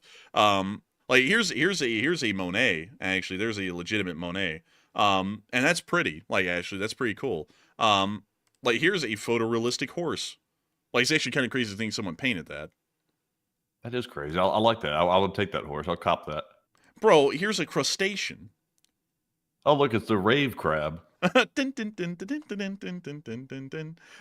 see. Man, what else? Any other pictures of the art in the museum? The crustacean's kind of pushing it, by the way, in my opinion. Like, I'll admit. Dang, man, they took no more pictures of the inside of the National Gallery, but you know, some examples of who's art. Who's the one that did that Starry Night? Was that Vincent Van Gogh? Yeah, that was Vincent Van Gogh. Yeah, I like that guy's paintings. He did pretty solid work. Let's see. One of my favorites is romanticist art or romanticism art styles, because these are the ones that are famous. You know, like this one, man, which is actually in Minecraft. Yeah. That one you see over there with the woman holding the flag up and stuff over the bodies and stuff like that. That's actually a cover for a Coldplay album right there. That's actually pretty cool. Yeah, it's actually pretty neat. Like the Romanticist era, in my opinion, was one of the best for art because everything that they did was very beautiful. It just had this really neat kind of like dark but light kind of color tones in all of their paintings. It was just really impressive. Like look at this. Like the ocean waves, the spray, the light beaming through the waves and like the foam. It's just like every single painting from the Romanticist era. There's not really a lot of bad ones. Like there honestly all of them were great. Yeah, honestly, it was like actual art. Like it was actually replicating something, but putting like meaning behind it. This was actually it had like actual, in my opinion, at least, it had purpose behind it, or at least it looked good. Like I would like to actually see that on the wall. I wouldn't want to see that other modern junk on the wall. Yeah, Like there are some crazy ones that you're running across, so I wouldn't want to see on the wall. Like oh, that dude right there looking crazy. I wouldn't want that. I don't know what's up with that one. But this one, dude, this is legendary. This is Napoleon crossing the Alps on the way to the Battle of Marengo. And this is dude, like whenever people talk about Napoleon, that's like the picture they pull of him. Like, the painting, I mean. They pull this one. And it's like, man, but let me see here if I can actually find like a high definition version of the painting. Maybe this one is. Nope, that's the original one we were on. Dang, man. Let me go pull up Napoleon crossing the Alps. Napoleon crossing the Alps. Like one of the most famous paintings. Let's see here. This is a good example of it. So the whole thing was supposed to evoke this idea of like this great man. The truth is that he actually crossed the Alps like this. He was riding a donkey. Like that's the reality. But this was more so supposed to capture the greatness of the man, not really the reality, like the realistic scenario that he actually went through. So it was supposed to be showing him like bravely, dauntlessly going through the Alps on his way to destiny. Because this painting was made long after Napoleon was dead. When he died on I believe it was Helena, which was the island that he ended up dying on in exile. This was supposed to capture the greatness of him, the kind of impact that he had on history, and it does really well at that. I mean, when you look at this man, you can't, like, no one can really deny it's a very awe-inspiring kind of a painting. It really portrays that this guy is one of the greats. Yeah, I like it. It looks pretty good. Yeah, it does. But anyways, with that, I think that's enough rabbit holing on like architectural styles and artwork and all that sort of stuff. I just think that things ought to evoke a natural sense of beauty that you can align with easily and quickly and go, this is beautiful. But with that, it is time for us to move on to the next one. All right, and our next one goes to none other than Wan10 quadruple 8. He puts in a $20 donation, and thank you very much, Wan10, for that support and also helping to keep us going. And he said, a Ukrainian industry rep has said that the West is approaching weaponry for major conflicts the wrong way, and countries need a lot of pretty good weapons instead of only a handful of excellent ones, he said. What say you? And LOC. Honestly, I would say he's right. Yeah. I would say he's right personally. I would say that what the United States is doing with these legacy weapon systems they've got is not going to hold up well in a modern war. And that's why you see them scrambling to develop drones all of a sudden. And people are seeing lights in the sky because we're trying to get that under development and trying to get that under wraps before we find ourselves in a real war where we could need that really quickly because China's adapting to it very quick and we're sort of slow to the punch. But we're getting there, at least in my opinion. But Enforcer, what say you? I'd have to say that, in my opinion, I would agree. I think that a great deal of good quality weapons in large numbers or equipment is a very important thing. But I think if we have the ability to produce the finest equipment in the largest of numbers, then that's good. Whatever we're doing, it has to be the greatest kind of equipment that we can make, but on an economy of scale. So if it becomes economically or technologically unviable to create a massive amount of weapon systems that are standardized or equipment pieces that are standardized that are good or great, then they have to settle it being just good. But I would agree with that. That's really the reality of how industrial wars have been fought. It hasn't, like, America didn't win World War II in the western part of Europe, along with Britain, by creating small amounts of high-end equipment. Germany lost the war because they had very small amounts of high-end equipment that were technologically far beyond their abilities. The U.S. more so focused on having good equipment in massive numbers, and then the Soviet Union focused on having shitty equipment in the quite truly largest number possible. And if you look at it all and how it turned out, America had the right option, the right course of action in that war by producing the best equipment that we could, but also it was only good enough or bad off enough, if you want to put it that way, that we were able to produce the things in mass. And that's really what led us to have such an easy time in Western Europe, clearing out Italy, France, and then the remainder of Germany and the Dutch and Belgian states as well. But with that, I hope that does address that the best I can. And I thank you once again for the support and helping this channel to keep on running, because if it wasn't for folks like you, we wouldn't be able to make this channel possible and keep it rolling. And so with that, we are on to the next one. And our next one goes to the B-Man, who puts in a $10 donation. And thank you very much, B-Man, for that $10 support, and we do appreciate that very much. He said, do you think the Commander-in-Chief is qualified for World War III? B-Man, I will tell you this. I don't think anybody's qualified to lead in a world war. I don't think anybody is. It's really it's a guessing game. There's some people that look like they might be really qualified for it, that maybe have a military history, and then it turns out they might not have been the best man for the job. There's some people that you think, oh, they would never be qualified to lead during a world war, and all of a sudden they're good at it. And then sometimes it is exactly what it appears to be, and sometimes they're an idiot, and they actually turn out to be an idiot in a world war scenario. But I don't think there's any way you can prepare for that. Like, there's no school you can go to learn how to deal with a world war and get through it properly. It's just trial and error, and you hope the leader you got is good enough to rise to the task. But sadly, I can't comment any further than that. But Enforcer, what say you? I would say that, in my opinion, can you reread the question again? Do you think that the Commander-in-Chief is qualified for World War III? Really, the only thing that qualifies you for World War III is being able to listen to other people around you and largely being able to take advice. So I'll just leave it at that. Maybe that'll give some people the answer. Maybe it won't. But still, I thank you so much for the support, B-Man, and helping this channel to keep on running. And so many regrets. No, absolutely no. No, Soviet equipment was not better than American equipment in World War II. That is a myth. I don't even actually know where that one comes from, because everyone in the world is in agreement that the Soviet Union had the worst military equipment in the war. It was the worst. Do you know what kind of optics were used in a T-34? It was polished steel.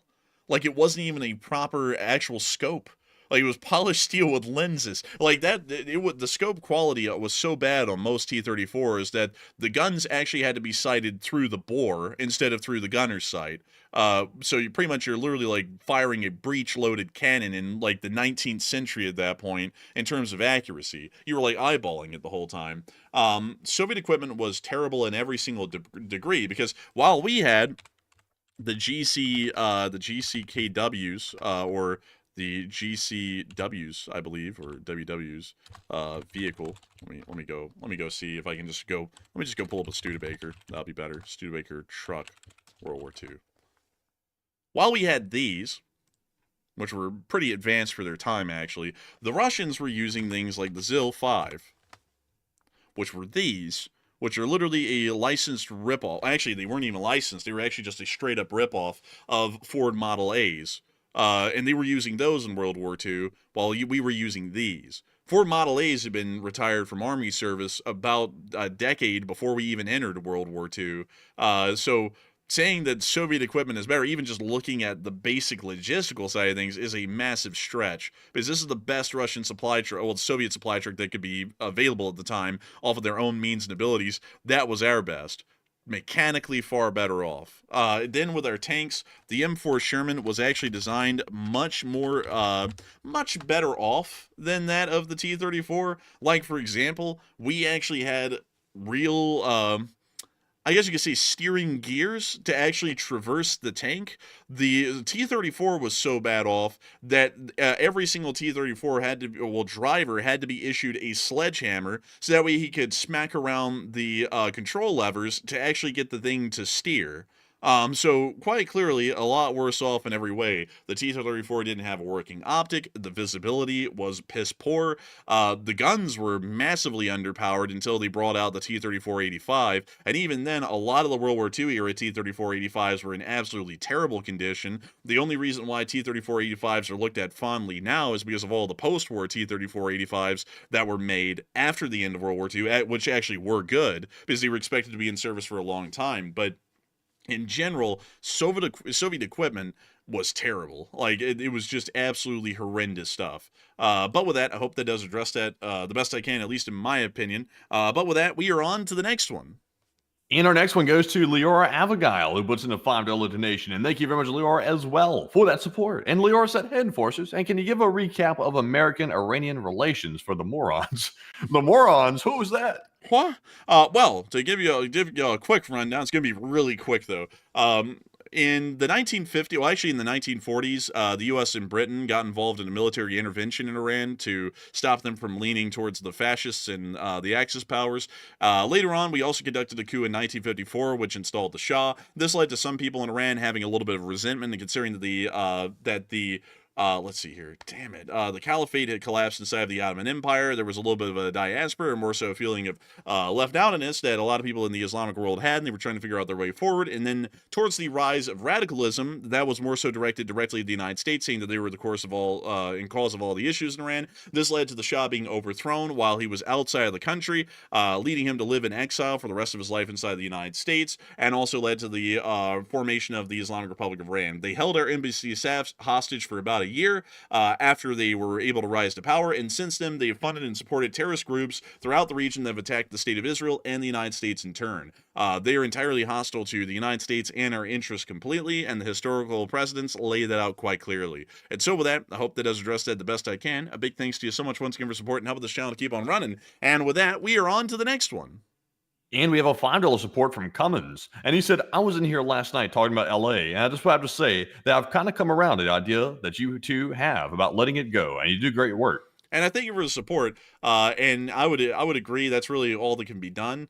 I mean, like in reality, I mean, if the governor requested support, then you bring in support. If it's mismanaged and bad things happen, that's more incentive for the state of California to vote a different way in the next election if they don't like it, or if that wasn't the response they wanted. But that's on them. It's the state of California, that's their issue, not the federal government, so unless if the state requests some support. So with that, I hope that does address it the best I can. I thank you once again for helping this channel to keep on running. And with that, we are on to the next one. And our next one goes to Hoodoo, Texas, who puts in a 5, and he says the 1805 bridge at Arcole circa 1805 is considered one of the most inspiring French paintings, showing Napoleon trying to lead troops across the bridge. And let me go Arcole painting. Oh, let's see. Let's see here. Hold up. I've actually seen this painting before. Here we are. Let me go get it. It's actually a pretty good one. I like it a lot. There it is. That is the painting. I do like that one too. Hoodoo, Texas. That looks like a pretty nice one to me. Yeah, it's actually a pretty good one because it shows the heat of battle, and it shows once again a lot of the paintings that were made in the Romanticism period of artworks were generally made to show like a great figure. And once again, he's at the forefront of the painting, pretty much almost in the dead center, showing that he is a leader by looking back at his men and also leading the charge forward into the enemy's lines. So once again, showing him as a brave, courageous leader, which he really was in all practicality. You know, if it wasn't for the whole thing in Russia. A lot of people would probably view him a lot differently these days. But with that, I hope that does address it the best I can. And also, look at that painting. Man, the field of depth on that thing. And also the fact that it's showing, like, the shadows emitted from the clouds. Like, that's actually really cool. That's like top end, like NVIDIA ray tracing right there. That's nice. Man, and all done in the mind. Like, that's really what's most impressive about this artwork, is that they just had to envision this stuff or kind of see it and then put it down the best they could to art. It's really just an amazing thing. But with that, I thank you for support, Hoodoo, Texas. Actually, a very beautiful painting. There are so many of them. Like, oh, wait a minute, hang on. The Charge of the Scots Greys. That's a great one. This one right here. Oh, yes, that is good. Yeah, Look at that that one horse in the front. That's a crazed horse. yeah, oh man, the paintings of this period were just some of the finest, like truly the greatest. Don't think you could ever get close to, well, you could get close to doing this again. It's just a matter of making them. But just beautiful artwork through and through. Just love the stuff. Honestly, there's a lot of paintings of the Battle of Waterloo that are just like iconic in their own right. Because they were just that good. And honestly, like a lot of people don't know this, the Battle of Waterloo was viewed of the people of their time a lot like World War II. The Napoleonic Wars for the 19th century was what World War II is to all of us today. So it's a really big thing, really deeply researched. A lot of people studied it, learned about it, and so there were loads of paintings made about it. And a lot of them ended up becoming famous because they were made on such a major historical topic as that. But every single painting was just amazing stuff. You can look at them all, and there's just so much to be seen in it. Like the wildness of the horse, like how wild it's looking. You can tell the thing's straining because of how fast it's charging into the enemy's lines. Like so much to be seen in that painting. But still, with that, I hope that does address it the best I can. And with that, we are on to the next one. And our next one goes to 2 hot dog guys and 1 cup of snow. And they put in a 5. And they said, if Iran drags the U.S. into a war and Russia is involved actively with Iran, does this put us at war with Russia? And how will this affect Ukraine and LSA? And a great question. And actually, Matthew, I'll have to have you reread that one again because for some reason my mind absolutely messed up on hearing it, at least at the start. So can we hear it again? He said, if Iran drags the U.S. into a war and Russia's involved actively with Iran, does this put us at war with Russia? And how will this affect Ukraine? I would largely say no, because the Russian Federation can provide material support, but that doesn't mean they're a direct belligerent in the war. They would have to get directly involved as a belligerent for them to join the war, so I'd generally say no. And for that reason, it wouldn't really have that much impact on Ukraine, at least at the moment. And so with that, I thank you so much for the support. 2 hot dogs, 1 cup of snow, and thank you once again for helping this channel to keep on running. And with that, we are on to the next one. And the next one goes to Hoodoo, Texas, who puts in a 5 once again. And he said Poland just got another K2 delivery, and they now have 133 K2s, 180 contracted, and they currently have 163 M1 Abrams and are due 203 more under contract. Yeah, they're really building up a massive ground force in Poland. It's a really amazing sight, actually, to see. But yes, I thank you for sharing that, and I thank you for the support and helping this channel to keep on running. And with that, we are on to the next one. And this one goes to Andrew Honeycutt, who puts in a 5. And Andrew, thank you very much for the support. He said, nuclear non-proliferation is essential, in my opinion, and should force be used to enforce that. And I think it's justified because the cat is out of the bag. Oh, and absolutely the case. That's the argument that I'm making for Iran, personally, to prevent them from having a nuclear weapon, meaning a non-proliferation in Iran. I would say we should definitely use preemptive military force to stop that, because it's not necessarily about countries getting nukes. It's more about which countries are getting nukes. North Korea was a big no-no to let them get a nuke, but we let them get it anyway. Iran is a second big no-no on getting nukes. Now, if there's other countries that want to get them, of course, we're going to try to stop it, but we have to sort of rank in priority which ones are more important to stop. And I would say Iran is the top of the roster right now. That's one country that should never be allowed to get a nuke under any circumstance, because that's how unstable and dangerous they are under the current regime. But I hope that answers the question. And Enforcer, what say you? And I would have to say nuclear non-proliferation is a very important thing. I've always been a big believer in that, and I'm a big believer in limiting the size of nuclear arsenals that currently exist at the moment, as well. Of course, not completely deleting them. That's impossible, but limiting their size. But in general, I believe that the force of arms should always be used to enforce non-proliferation of nuclear weapons at every single turn, at every single chance. And so with that, I thank you once again for support. I hope that does address that well. And with that, we are on to the next one. And this one goes to Bob Dahl. And Bob Dahl puts in a $5 donation. And thank you very much, good sir, for that support. He said, if you have the time, check out the Palace of Parliament in Romania on maps. You can even see what it's like inside. And actually, I have seen that before. It's actually a pretty big building right here. This is actually what got Ceausescu blasted by his own people, was building this thing. It cost I think it was 25% of the national budget or the economy of Romania to build this thing. It consumed half of the electricity when all the lights were turned on in this thing. It was insane. They shot and killed him for all this, later, because Ceausescu was a bastard. But beyond that, it is a very impressive building. You won't find a lot of buildings like it, but it's very calmy as well. It's beautiful, I will admit, but it has a certain kind of a communist style to it. And also it kind of just looks like a Four Seasons hotel. Yeah, it really does. I kind of like it though. I will admit it does look pretty sharp. Yeah, it does look sharp, I will admit. One of the few times the commies ever built anything that was clean. But yeah, it's actually a pretty wild building. And also, if you go down the street here, he actually tried to have the whole thing styled off of. You can't see it here. You can't see it here too well. He tried to have the whole thing styled like a Parisian boulevard, so that way there was like a big, nice parade background. I just wish I could show it to y'all a little bit better. Uh, but sadly, most of the trees have grown up so much. Maybe there's an aerial view of this area right here. Maybe that'll give me a little bit of a chance to show y'all this. A chance to show you. Yeah, kind of like that. Parisian Boulevard. But behind this facade, was this right here. Oh, This is what was oh, behind the facade. So it's kind of like Moscow. ugh.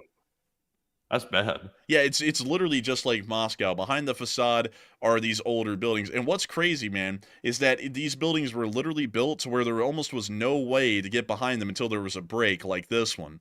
So there's like the streets that used to exist here just cut off. They just stop at the back of these buildings. Like I'll show you right here. Like right here, this street, which we're looking back up, it should continue to go straight forward, but it literally just runs into the back of these buildings here, and then they just pretty much design them to, like, pretty much move around or follow the building. The really stupid thing that Ceausescu did. Everyone hated the guy. That's why he got blasted at the whole end of communist Romania. But anyways, with that, I hope that does address it the best I can, and I thank you once again for support and help this channel to keep on running. But it is a very impressive building, although it was built by a commie. And with that, we are on to the next one. And up next, we have a 10 Canadian donation from the B-Man who just threw it in. And thank you very much, B-Man, for that support. He said the Statue of Liberty was a gift from France for defeating a king. Thank you for the support. And the Statue of Liberty was actually sent by a very famous, a sculpture, well, a statue worker, or statue artist at the time. Sculptor. Yeah, sculptor, that's what we call him. Although there wasn't really a lot of sculpting with this, it was more so smelting and shaping. But yeah, that is, I think, the correct term. But still, beyond that, it was sent in the 1880s really as a gift to show the alliance or friendship that France and the United States had. Because we've always had a very special relationship with France and the United Kingdom specifically because of France's help in helping us to gain independence and pretty much funding the whole thing. And then the British for pretty much being the origin of our country, for at least the larger part of our Anglo-centric kind of a culture that we have here in the United States. So a pretty neat statue, and it's a very beautiful one. Like, once again, that kind of beauty that can only be evoked through the greatest works of the Romanticism period, which was a great period for the United States and really the world. But with that, I hope that does address that the best I can. I thank you once again for support and helping this channel to keep on running. And what the hell's the Colgate clock? Is that like the toothpaste company? Holy smokes, it is the toothpaste company. Oh my God. Make sure you brush your teeth, people. Man, brush your teeth or time's running out. Like, we're going to come and get you. But anyways, with that, thank you once again for support. I hope that does address that well. And we are on to the next one. All right. And also, by the way, I see I was not the only one that was forced in college to apparently find meaning in paintings and stuff like that. Apparently, that's something they like to do across the country or something. I see Philip Southern said, I was laughing to myself as your comments about the frustration of being forced to come up with BS represented about the paintings.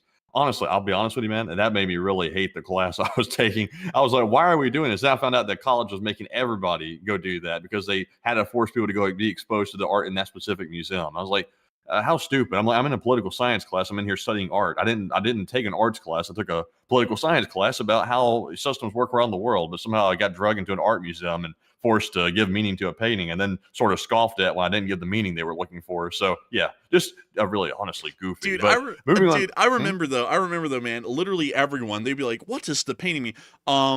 It's like maybe like a darkness or something. Okay. Like, they would give the same response to everyone because no one would know what the hell the stuff was. Like, it was just junk. And then they'd be like, okay, that's not really what they did. And what was so stupid is that when you walk in, they're like, just look at it and bring up the first thing that comes to your mind. There is no wrong answer. And then when you would say what Oh, you there was think a it wrong was, answer for yeah, damn sure. then they'd sit there and they'd side eye you and like, well, not really. It's like, okay, well, there was a right answer then, like that, and I didn't get it right. Honestly, man, they gave me such a bad response when I said, because I remember they called me. I didn't even want to like say anything about it. I was just standing there, sort of like just standing around, not saying anything. It was like, this is goofy. I'm like, I didn't come here for an art class. I'm going to try not to have like a bad attitude, but I'm kind of like irritated that being drug in here like against my will, basically. And then they were like, "Are you over there? Like, what do you think?" I was like, "Oh God." I was like, yeah, it kind of looks like, you know." I said, "I don't know, like, kind of just looks like you sort of slung some paint over here, over there."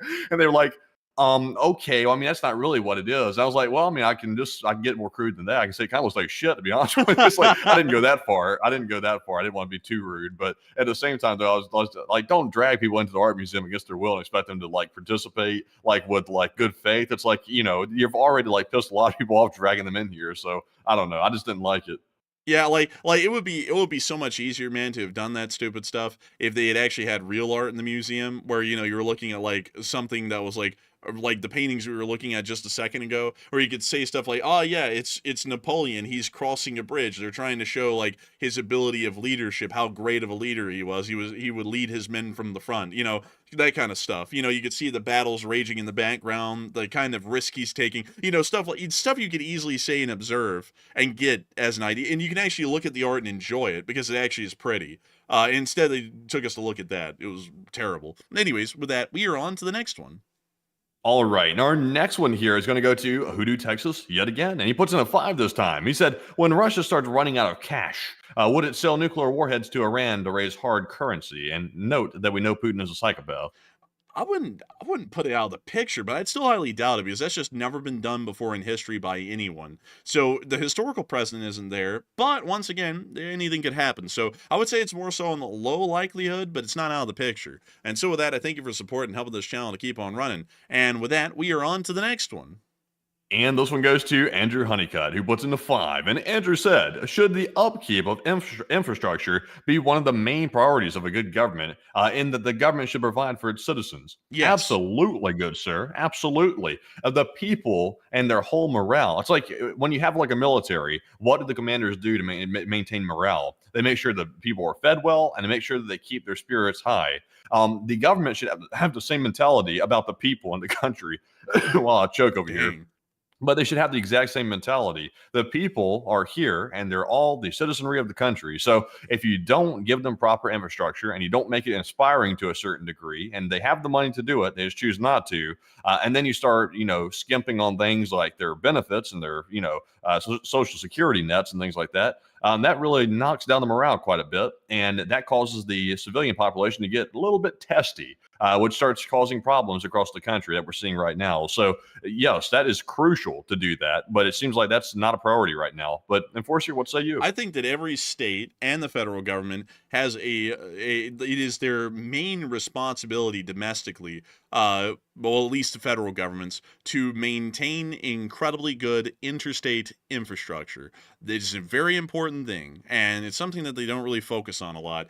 I would say that it's very important for when a federal building is built, it has to be beautiful, it has to be grand, it has to be awe-inspiring. Even a post office, a simple local post office, should be beautiful. It shouldn't be awe-inspiring and massive and grand. It's a local and it's on, you know, for a smaller population, but it still should be beautiful. The roadworks are one of the most important things to maintain because not only is it serving a purpose, you really can't beautify a road. A road's a road. It serves a very important function for our nation's economy and its ability of transportation. But I think that providing infrastructure is one of the most important roles of the federal government. It really is one of the sole roles that the federal government has on a domestic level, at least in my opinion, or for what it should be providing to the citizenry.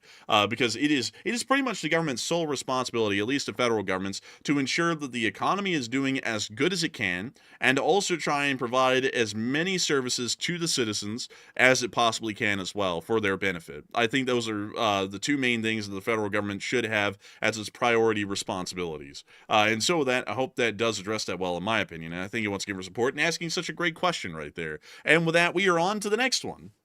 And this one goes to Tyus, who puts in a $5 donation. And thank you very much, Tyus, for that support. He said, I appreciate the love to KC.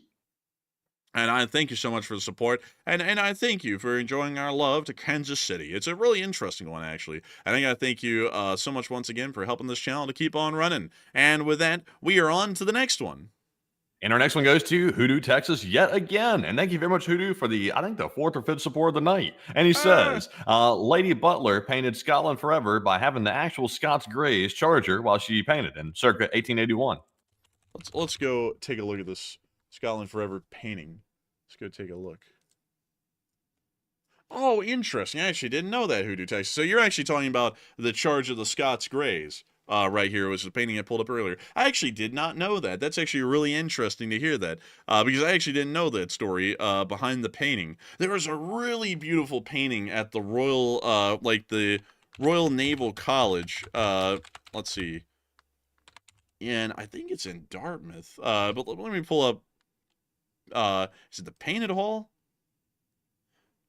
Oh yeah, it's the roof artwork. That's what I was talking about. Here it is. That is impressive up there. And how. And there was also another massive painting. Let's see, Royal Naval College painting. Dang, there was a painting on a wall somewhere, and it depicted a major naval battle. It wasn't the Battle of Trafalgar, it was one before it. And it was freaking amazing. It was just incredible to look at, and I wish I could find the thing and I could remember the name of it, because if y'all saw it, y'all would be blown away by it all. But still, that right there is true artwork. Like, that is true art in my opinion. But still, I hope that does address it the best I can, at least in my opinion. I think it wants to give her support and sharing that interesting fact with me. Now I'll remember that and put it to memory at this point. And so with that, we are on to the next ones. All right. And our next one goes to Plazoth, who puts in a 2. And thank you very much, Plazoth, for always throwing in that support. Excuse me. I don't know why I'm choking and voice cracking so bad over here, but we do appreciate that, Plazoth. And thank you very much. And we also had a 2 from Philip A. Demick. And he said, should we make F4U Corsair drones and claim as toys? I mean, you could. I mean, there's nothing out of the picture saying that you couldn't. So, I mean, sure, why the hell not? I mean, that wouldn't be that bad of an idea. But still, I thank you so much for the support and helping this channel to keep it running. I hope that does address that well. And also, Matthew, I don't know if you've been seeing it, but someone's trying to convince me that the Statue of Liberty is some sort of a greater Freemason Masonic plot or something like that. Like, oh, you didn't know? Oh, I didn't know. Actually, I've heard, Matthew, that apparently the Statue of Liberty has a special ray beam on top of its torch that lobotomizes everyone in New York City and makes the rats swell to excessive sizes. It's a Freemason plot to destroy the city of New York. It's been going on since the 1880s. Everyone knows it. The jig is up. Go tear down the Statue of Liberty. Tear it down, damn it. Nixon doesn't like it. What? Like, what's inside of it's what's really disturbing, but nobody can tell anybody. The skeleton. That's scaffolding. Oh, God. It's a Masonic ploy! This damn scaffolding. They put it around every building now, Matthew. Every single building. They put scaffolding around them. It's a Masonic plot to hide you from seeing the truth that they're lathering the walls with adrenochrome or something, whatever goofy stuff has come up with. But, yeah, like, there's someone in the chat, folks, not kidding, that's, like, encouraging me, like, trying to persuade me, oh, the Statue of Liberty is a Freemason plot. It's like, a plot to do what? Like, what does it do rather than just sit there? Like, what the hell's the plot? Like, here comes... I don't even know. I don't even know. Here comes in a second, though. Probably one of the craziest things I'll ever hear. It's a secret something to communicate with the Nephilim, or some goofiness like that. But, stuff like that, just gotta tell y'all, if you come in here saying stuff like that, I generally assume that you might not be well mentally. Like, no offense to that, but that's what I generally assume when I hear crazy things like the Statue of Liberty is a Freemason plot. It's like a plot to do what? Just put a statue up? Like, who gives a shit? Like, yeah, maybe the Masons were involved, but it's just a statue. That's what it is. It doesn't do anything else. So, it's like, what's the point of even getting into that, making it a grand conspiracy? It's like, I don't really know. But anyways, with that, we are on to the next one.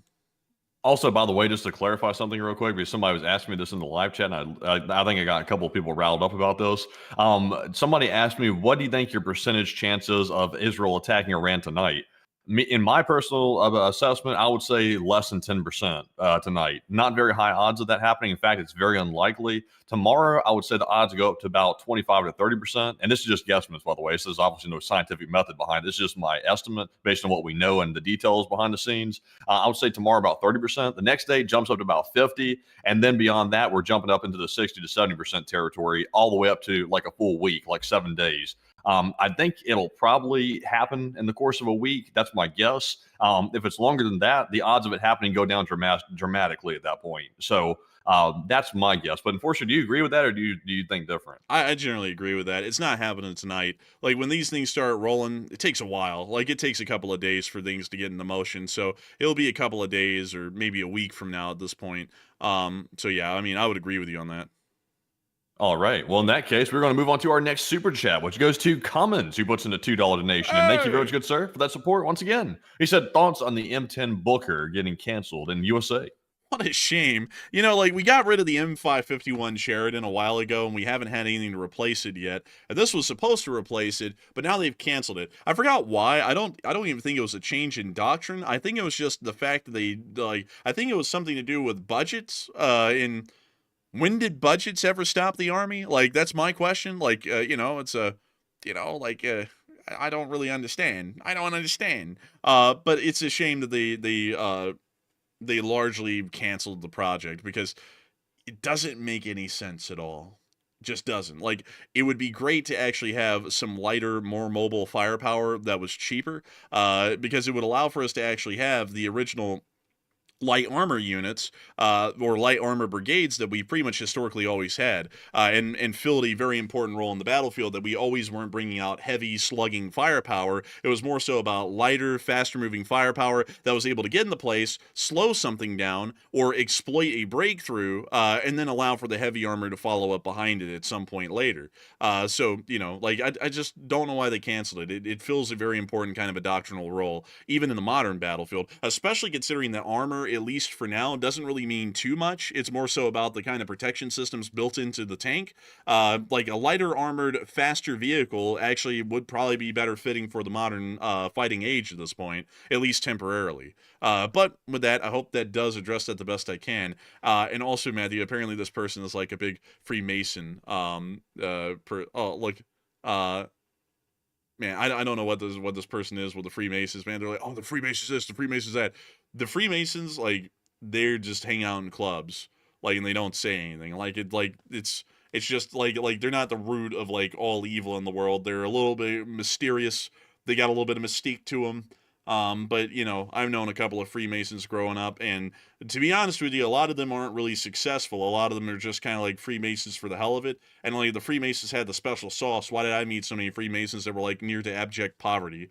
Like, it's like answer me that one. I wouldn't, there's no good answer to that. But anyways, with that, I hope that does address that somewhat well. And with that, we are on to the next one. All right, and moving on to our next one here. This one is actually going to go to 2 hot dog guys and 1 cup of snow. What's in a 10? He said, thoughts on the Longaberger basket building in how do you spell that? Long, the letter A, and then burger, but with an E. The Longburger basket. And he said in Ohio? Yes, and I'm assuming it's this one. Nope, apparently not. Maybe it's this one. I don't know, actually. There's actually a lot of options here. It's in Ohio though, so we'll check out both of them. So that's a house, apparently. Is it like some kind of a special house? I don't know, actually. I have no clue. And then we have this. Oh, ew. Oh my God! It's a basket. It literally is a basket building. That's that's kind of sick. Actually, I kind of like that. I don't like that at all. That just looks goofy, dude. Like, no, no, man. That's like making a house that's shaped like a shoe. Nah.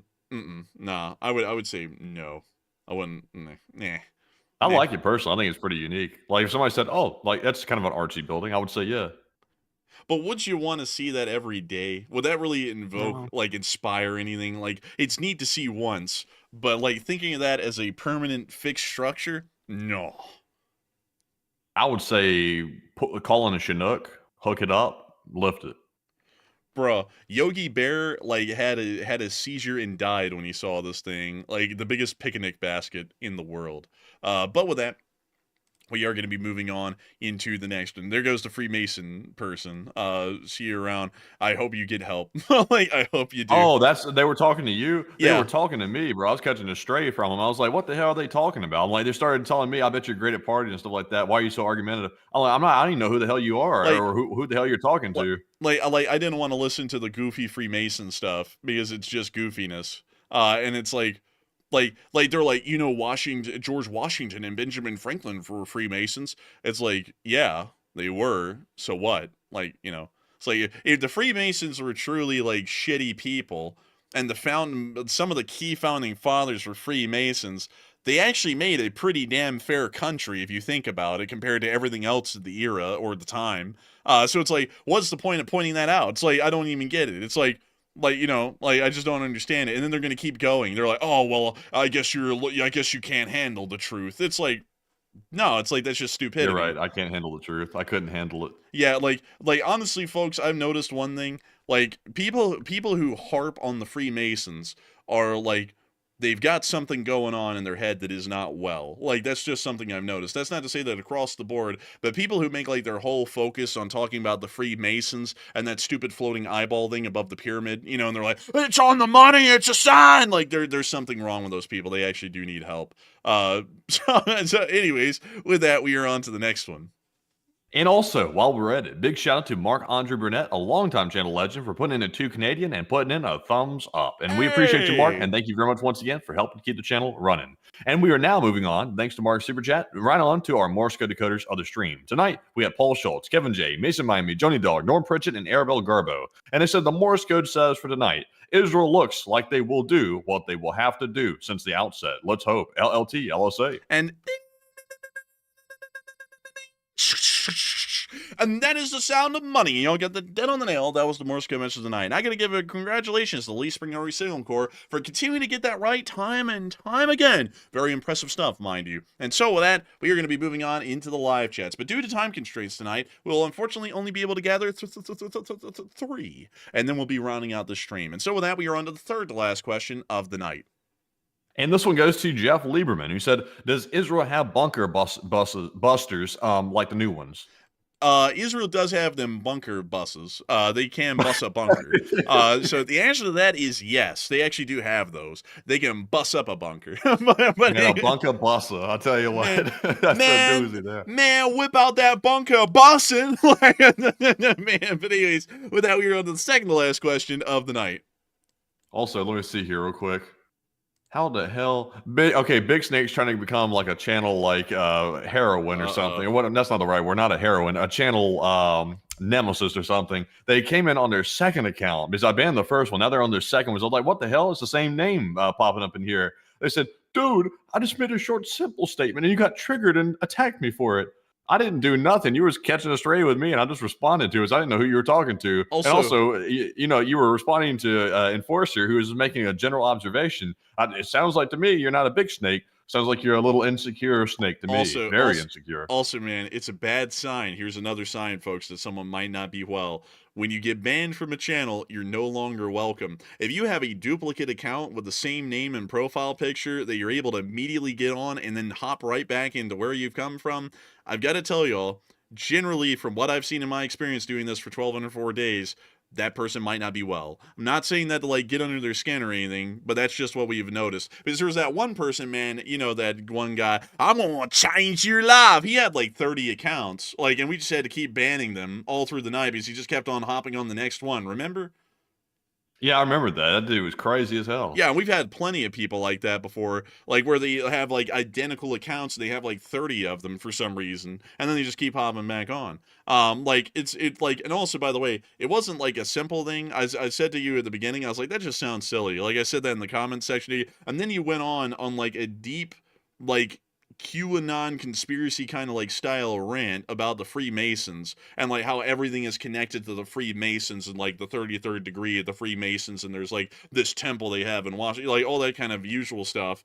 And I've listened to that before, and that's like some History Channel, 12 o'clock at night weirdo stuff that they get into, and they're like, what are they really hiding in the Freemason Lodge? And the reality is, it's just a whole bunch of people who probably want to get away from their wives, like, honestly. Like, because it's like a dude thing. No women are allowed, I believe. And they all just, like, No. hang out, like, every once in a while. It's like they're probably shooting craps in there. Like, they're probably doing nothing. Like, Yeah. that's what I'd assume. Yeah, so it's an interesting little organization. I don't know everything about it, but obviously we had family members that were in it, and I've known people that were in it. I've heard some things, but it's not anything I would personally want to join. But it's everybody has the freedom to do whatever they want. But it's nothing like they're not like deciding the world or something behind closed doors. It's just a little bit unique Dude, in itself. I That's can about all I can really describe it as. I can tell you, man, we grew up around Freemasons in our hometown. I can promise you Yeah. they ain't figuring out how the world's working up in No. there. Like, Hell I no. can promise you that.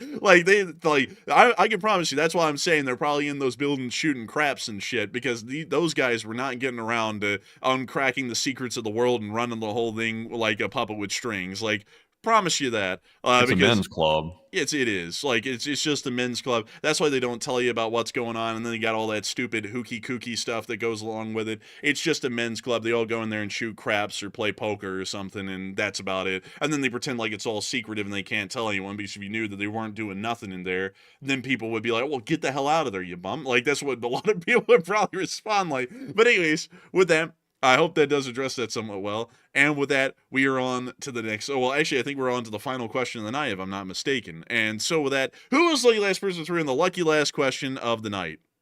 And that viewer is going to be 110 quadruple 8. He said, what about the Bohemian Grove? Ha ha ha. And is it Freemasons or presidential ditty parties? Honestly, here's what it is. Like, in reality, it's not too crazy. Like, if people make something really wild out of it, it's an adult grown-ups Boy Scouts camp is what it is. These rich and powerful dudes want to feel like they're like back in their boyhood days, and they've added a little extra twist to it, and they've added in some paganism to it. That's what it is. And they go out there to the California Bohemian Grove, and they go out there and hang out for a short little weekend. And the catch is, though, what scares people, and I understandably why it would make people a little bit whacked out.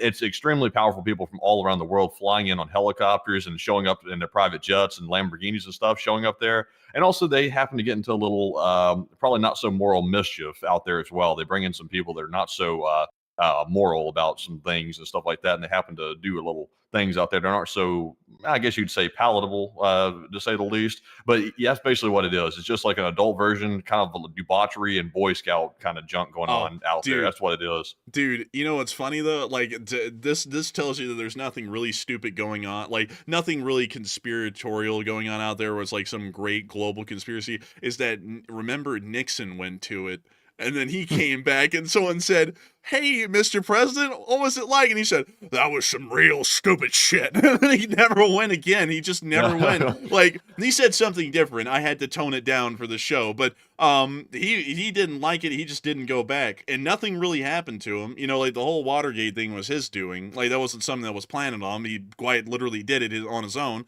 But, you know, like, that tells you it's like, you know, it's like those people who like to feel a little bit of extra edge in their life. So, you know, they like go hang out at like the cemetery and go like drink whiskey on the tombstones or something. It's kind of like that, but for rich people. That's pretty much what it is. Like, Also, Butcher Troll 7 said, how do you get an invite? I'm asking for a friend. If you have to ask how to get the invite, you'll never get an invite. That's just the way it works. That's not a put down on you specifically. That's just anybody. Honestly, I'll tell you this. I would never want to go to something like that ever in a million years. I think to a certain point, you get so wealthy, you get so powerful, and all of a sudden you don't get the same adrenaline rush off of anything anymore, because you slowly start like losing touch with reality, because you've literally gotten to rule over a bunch of people. You've gotten a lot of money. You've been able to get whatever you want. And all of a sudden, people naturally want to start pushing envelopes. And sometimes they push the wrong envelopes to try to get that edge again. And then that's when things start going a little bit haywire. Just look at a couple of big cases like, you know, Epstein, Diddy, people like that. Starts getting a little bit crazy, because they're starting to push the envelope into some bad directions, because they are trying to find a new rush. But it turns out the rush is illegal. And also it happens to be extremely immoral and wrong in every way, too. That's the way I think of it. yeah, I would agree. Also, by the way, man, we got to get that final question of the night. That was the final question of the night. Oh, dang. Well, I didn't even know. It was so fun talking about that. I just didn't even realize that was the final question tonight. So, with that, folks, we actually They're rounded this back. thing Big up. Snake is back a third time. Oh, my I'm banning God. him a third time. Oh, They've been my banned God. for 3 times. Dude, do you notice that on every single profile picture, like the zoom in on their face is getting like more and more? Like, do you notice that? Like, Yeah, bro, it's like, getting more and more schizophrenic every dude, time. next thing you know, it's going to be showing their like just an eye or something like that. And also they're saying you're reaching hard, man. No, like that's what those people like. Folks who bring up all that stuff about so and so is a Freemason, this and that. It's building up to that, and then I called it before you got to it. Now you pretend like it wasn't. Like, come on. But anyways, with that, it is the end of the night, folks. And like the Big Snake says, they're everywhere. Like, but beyond that, we reached the end of tonight's stream. I get to thank you all so much once again for being here tonight and enjoying this stream because, folks, there was a lot of people here tonight. We almost got 100,000 views. We're just a couple of thousand short before the end of the night. And we also have reached a peak viewership of 12,000 people tonight, which is absolutely incredible. I've got to give a huge shout out and a thanks to all of y'all once again for watching. If y'all have enjoyed, please make sure to like, comment, and subscribe. We love to have y'all here. It's a lot of fun. We have a lot of fun. And, we have a lot of fun talking about, like, the Bohemian Grove and Freemasons. But with that, anyways, it's time for us to end, like we had a lot of fun, but we got to get ready for tomorrow, you know what I mean? And so with that, we're going to be seeing y'all around. Tomorrow, I will be making the short war video again. It was actually Matthew's day today, but I made the video today because I was just pushing to make one. We finally made one. I actually did all right. So tomorrow, if there is enough news again, I'll be making that video as well, and then y'all can expect to see us both on the stream that night, 10 p.m. Eastern time, cover the next 24 hours of the war. You know what I mean? Next 24 hours of that war and around the world, really. But with that, I'll see y'all around. We'll see y'all then. And so with that, good night, good luck, take care, stay safe, and Slava Ukrainian. Long live the Lee Spring Army. The Lee Spring Army will never die. And with that, folks, thank you all for joining us yet again on day 1204 of the news and all to 95,000 people that joined us by the end of the stream. And we shall see you all tomorrow at 10 p.m. Eastern on the Nightly War News stream and midday for the short war video if there is enough news to cover. And with that, Slava Ukraine, Heroem Slava, get some rest, and good night.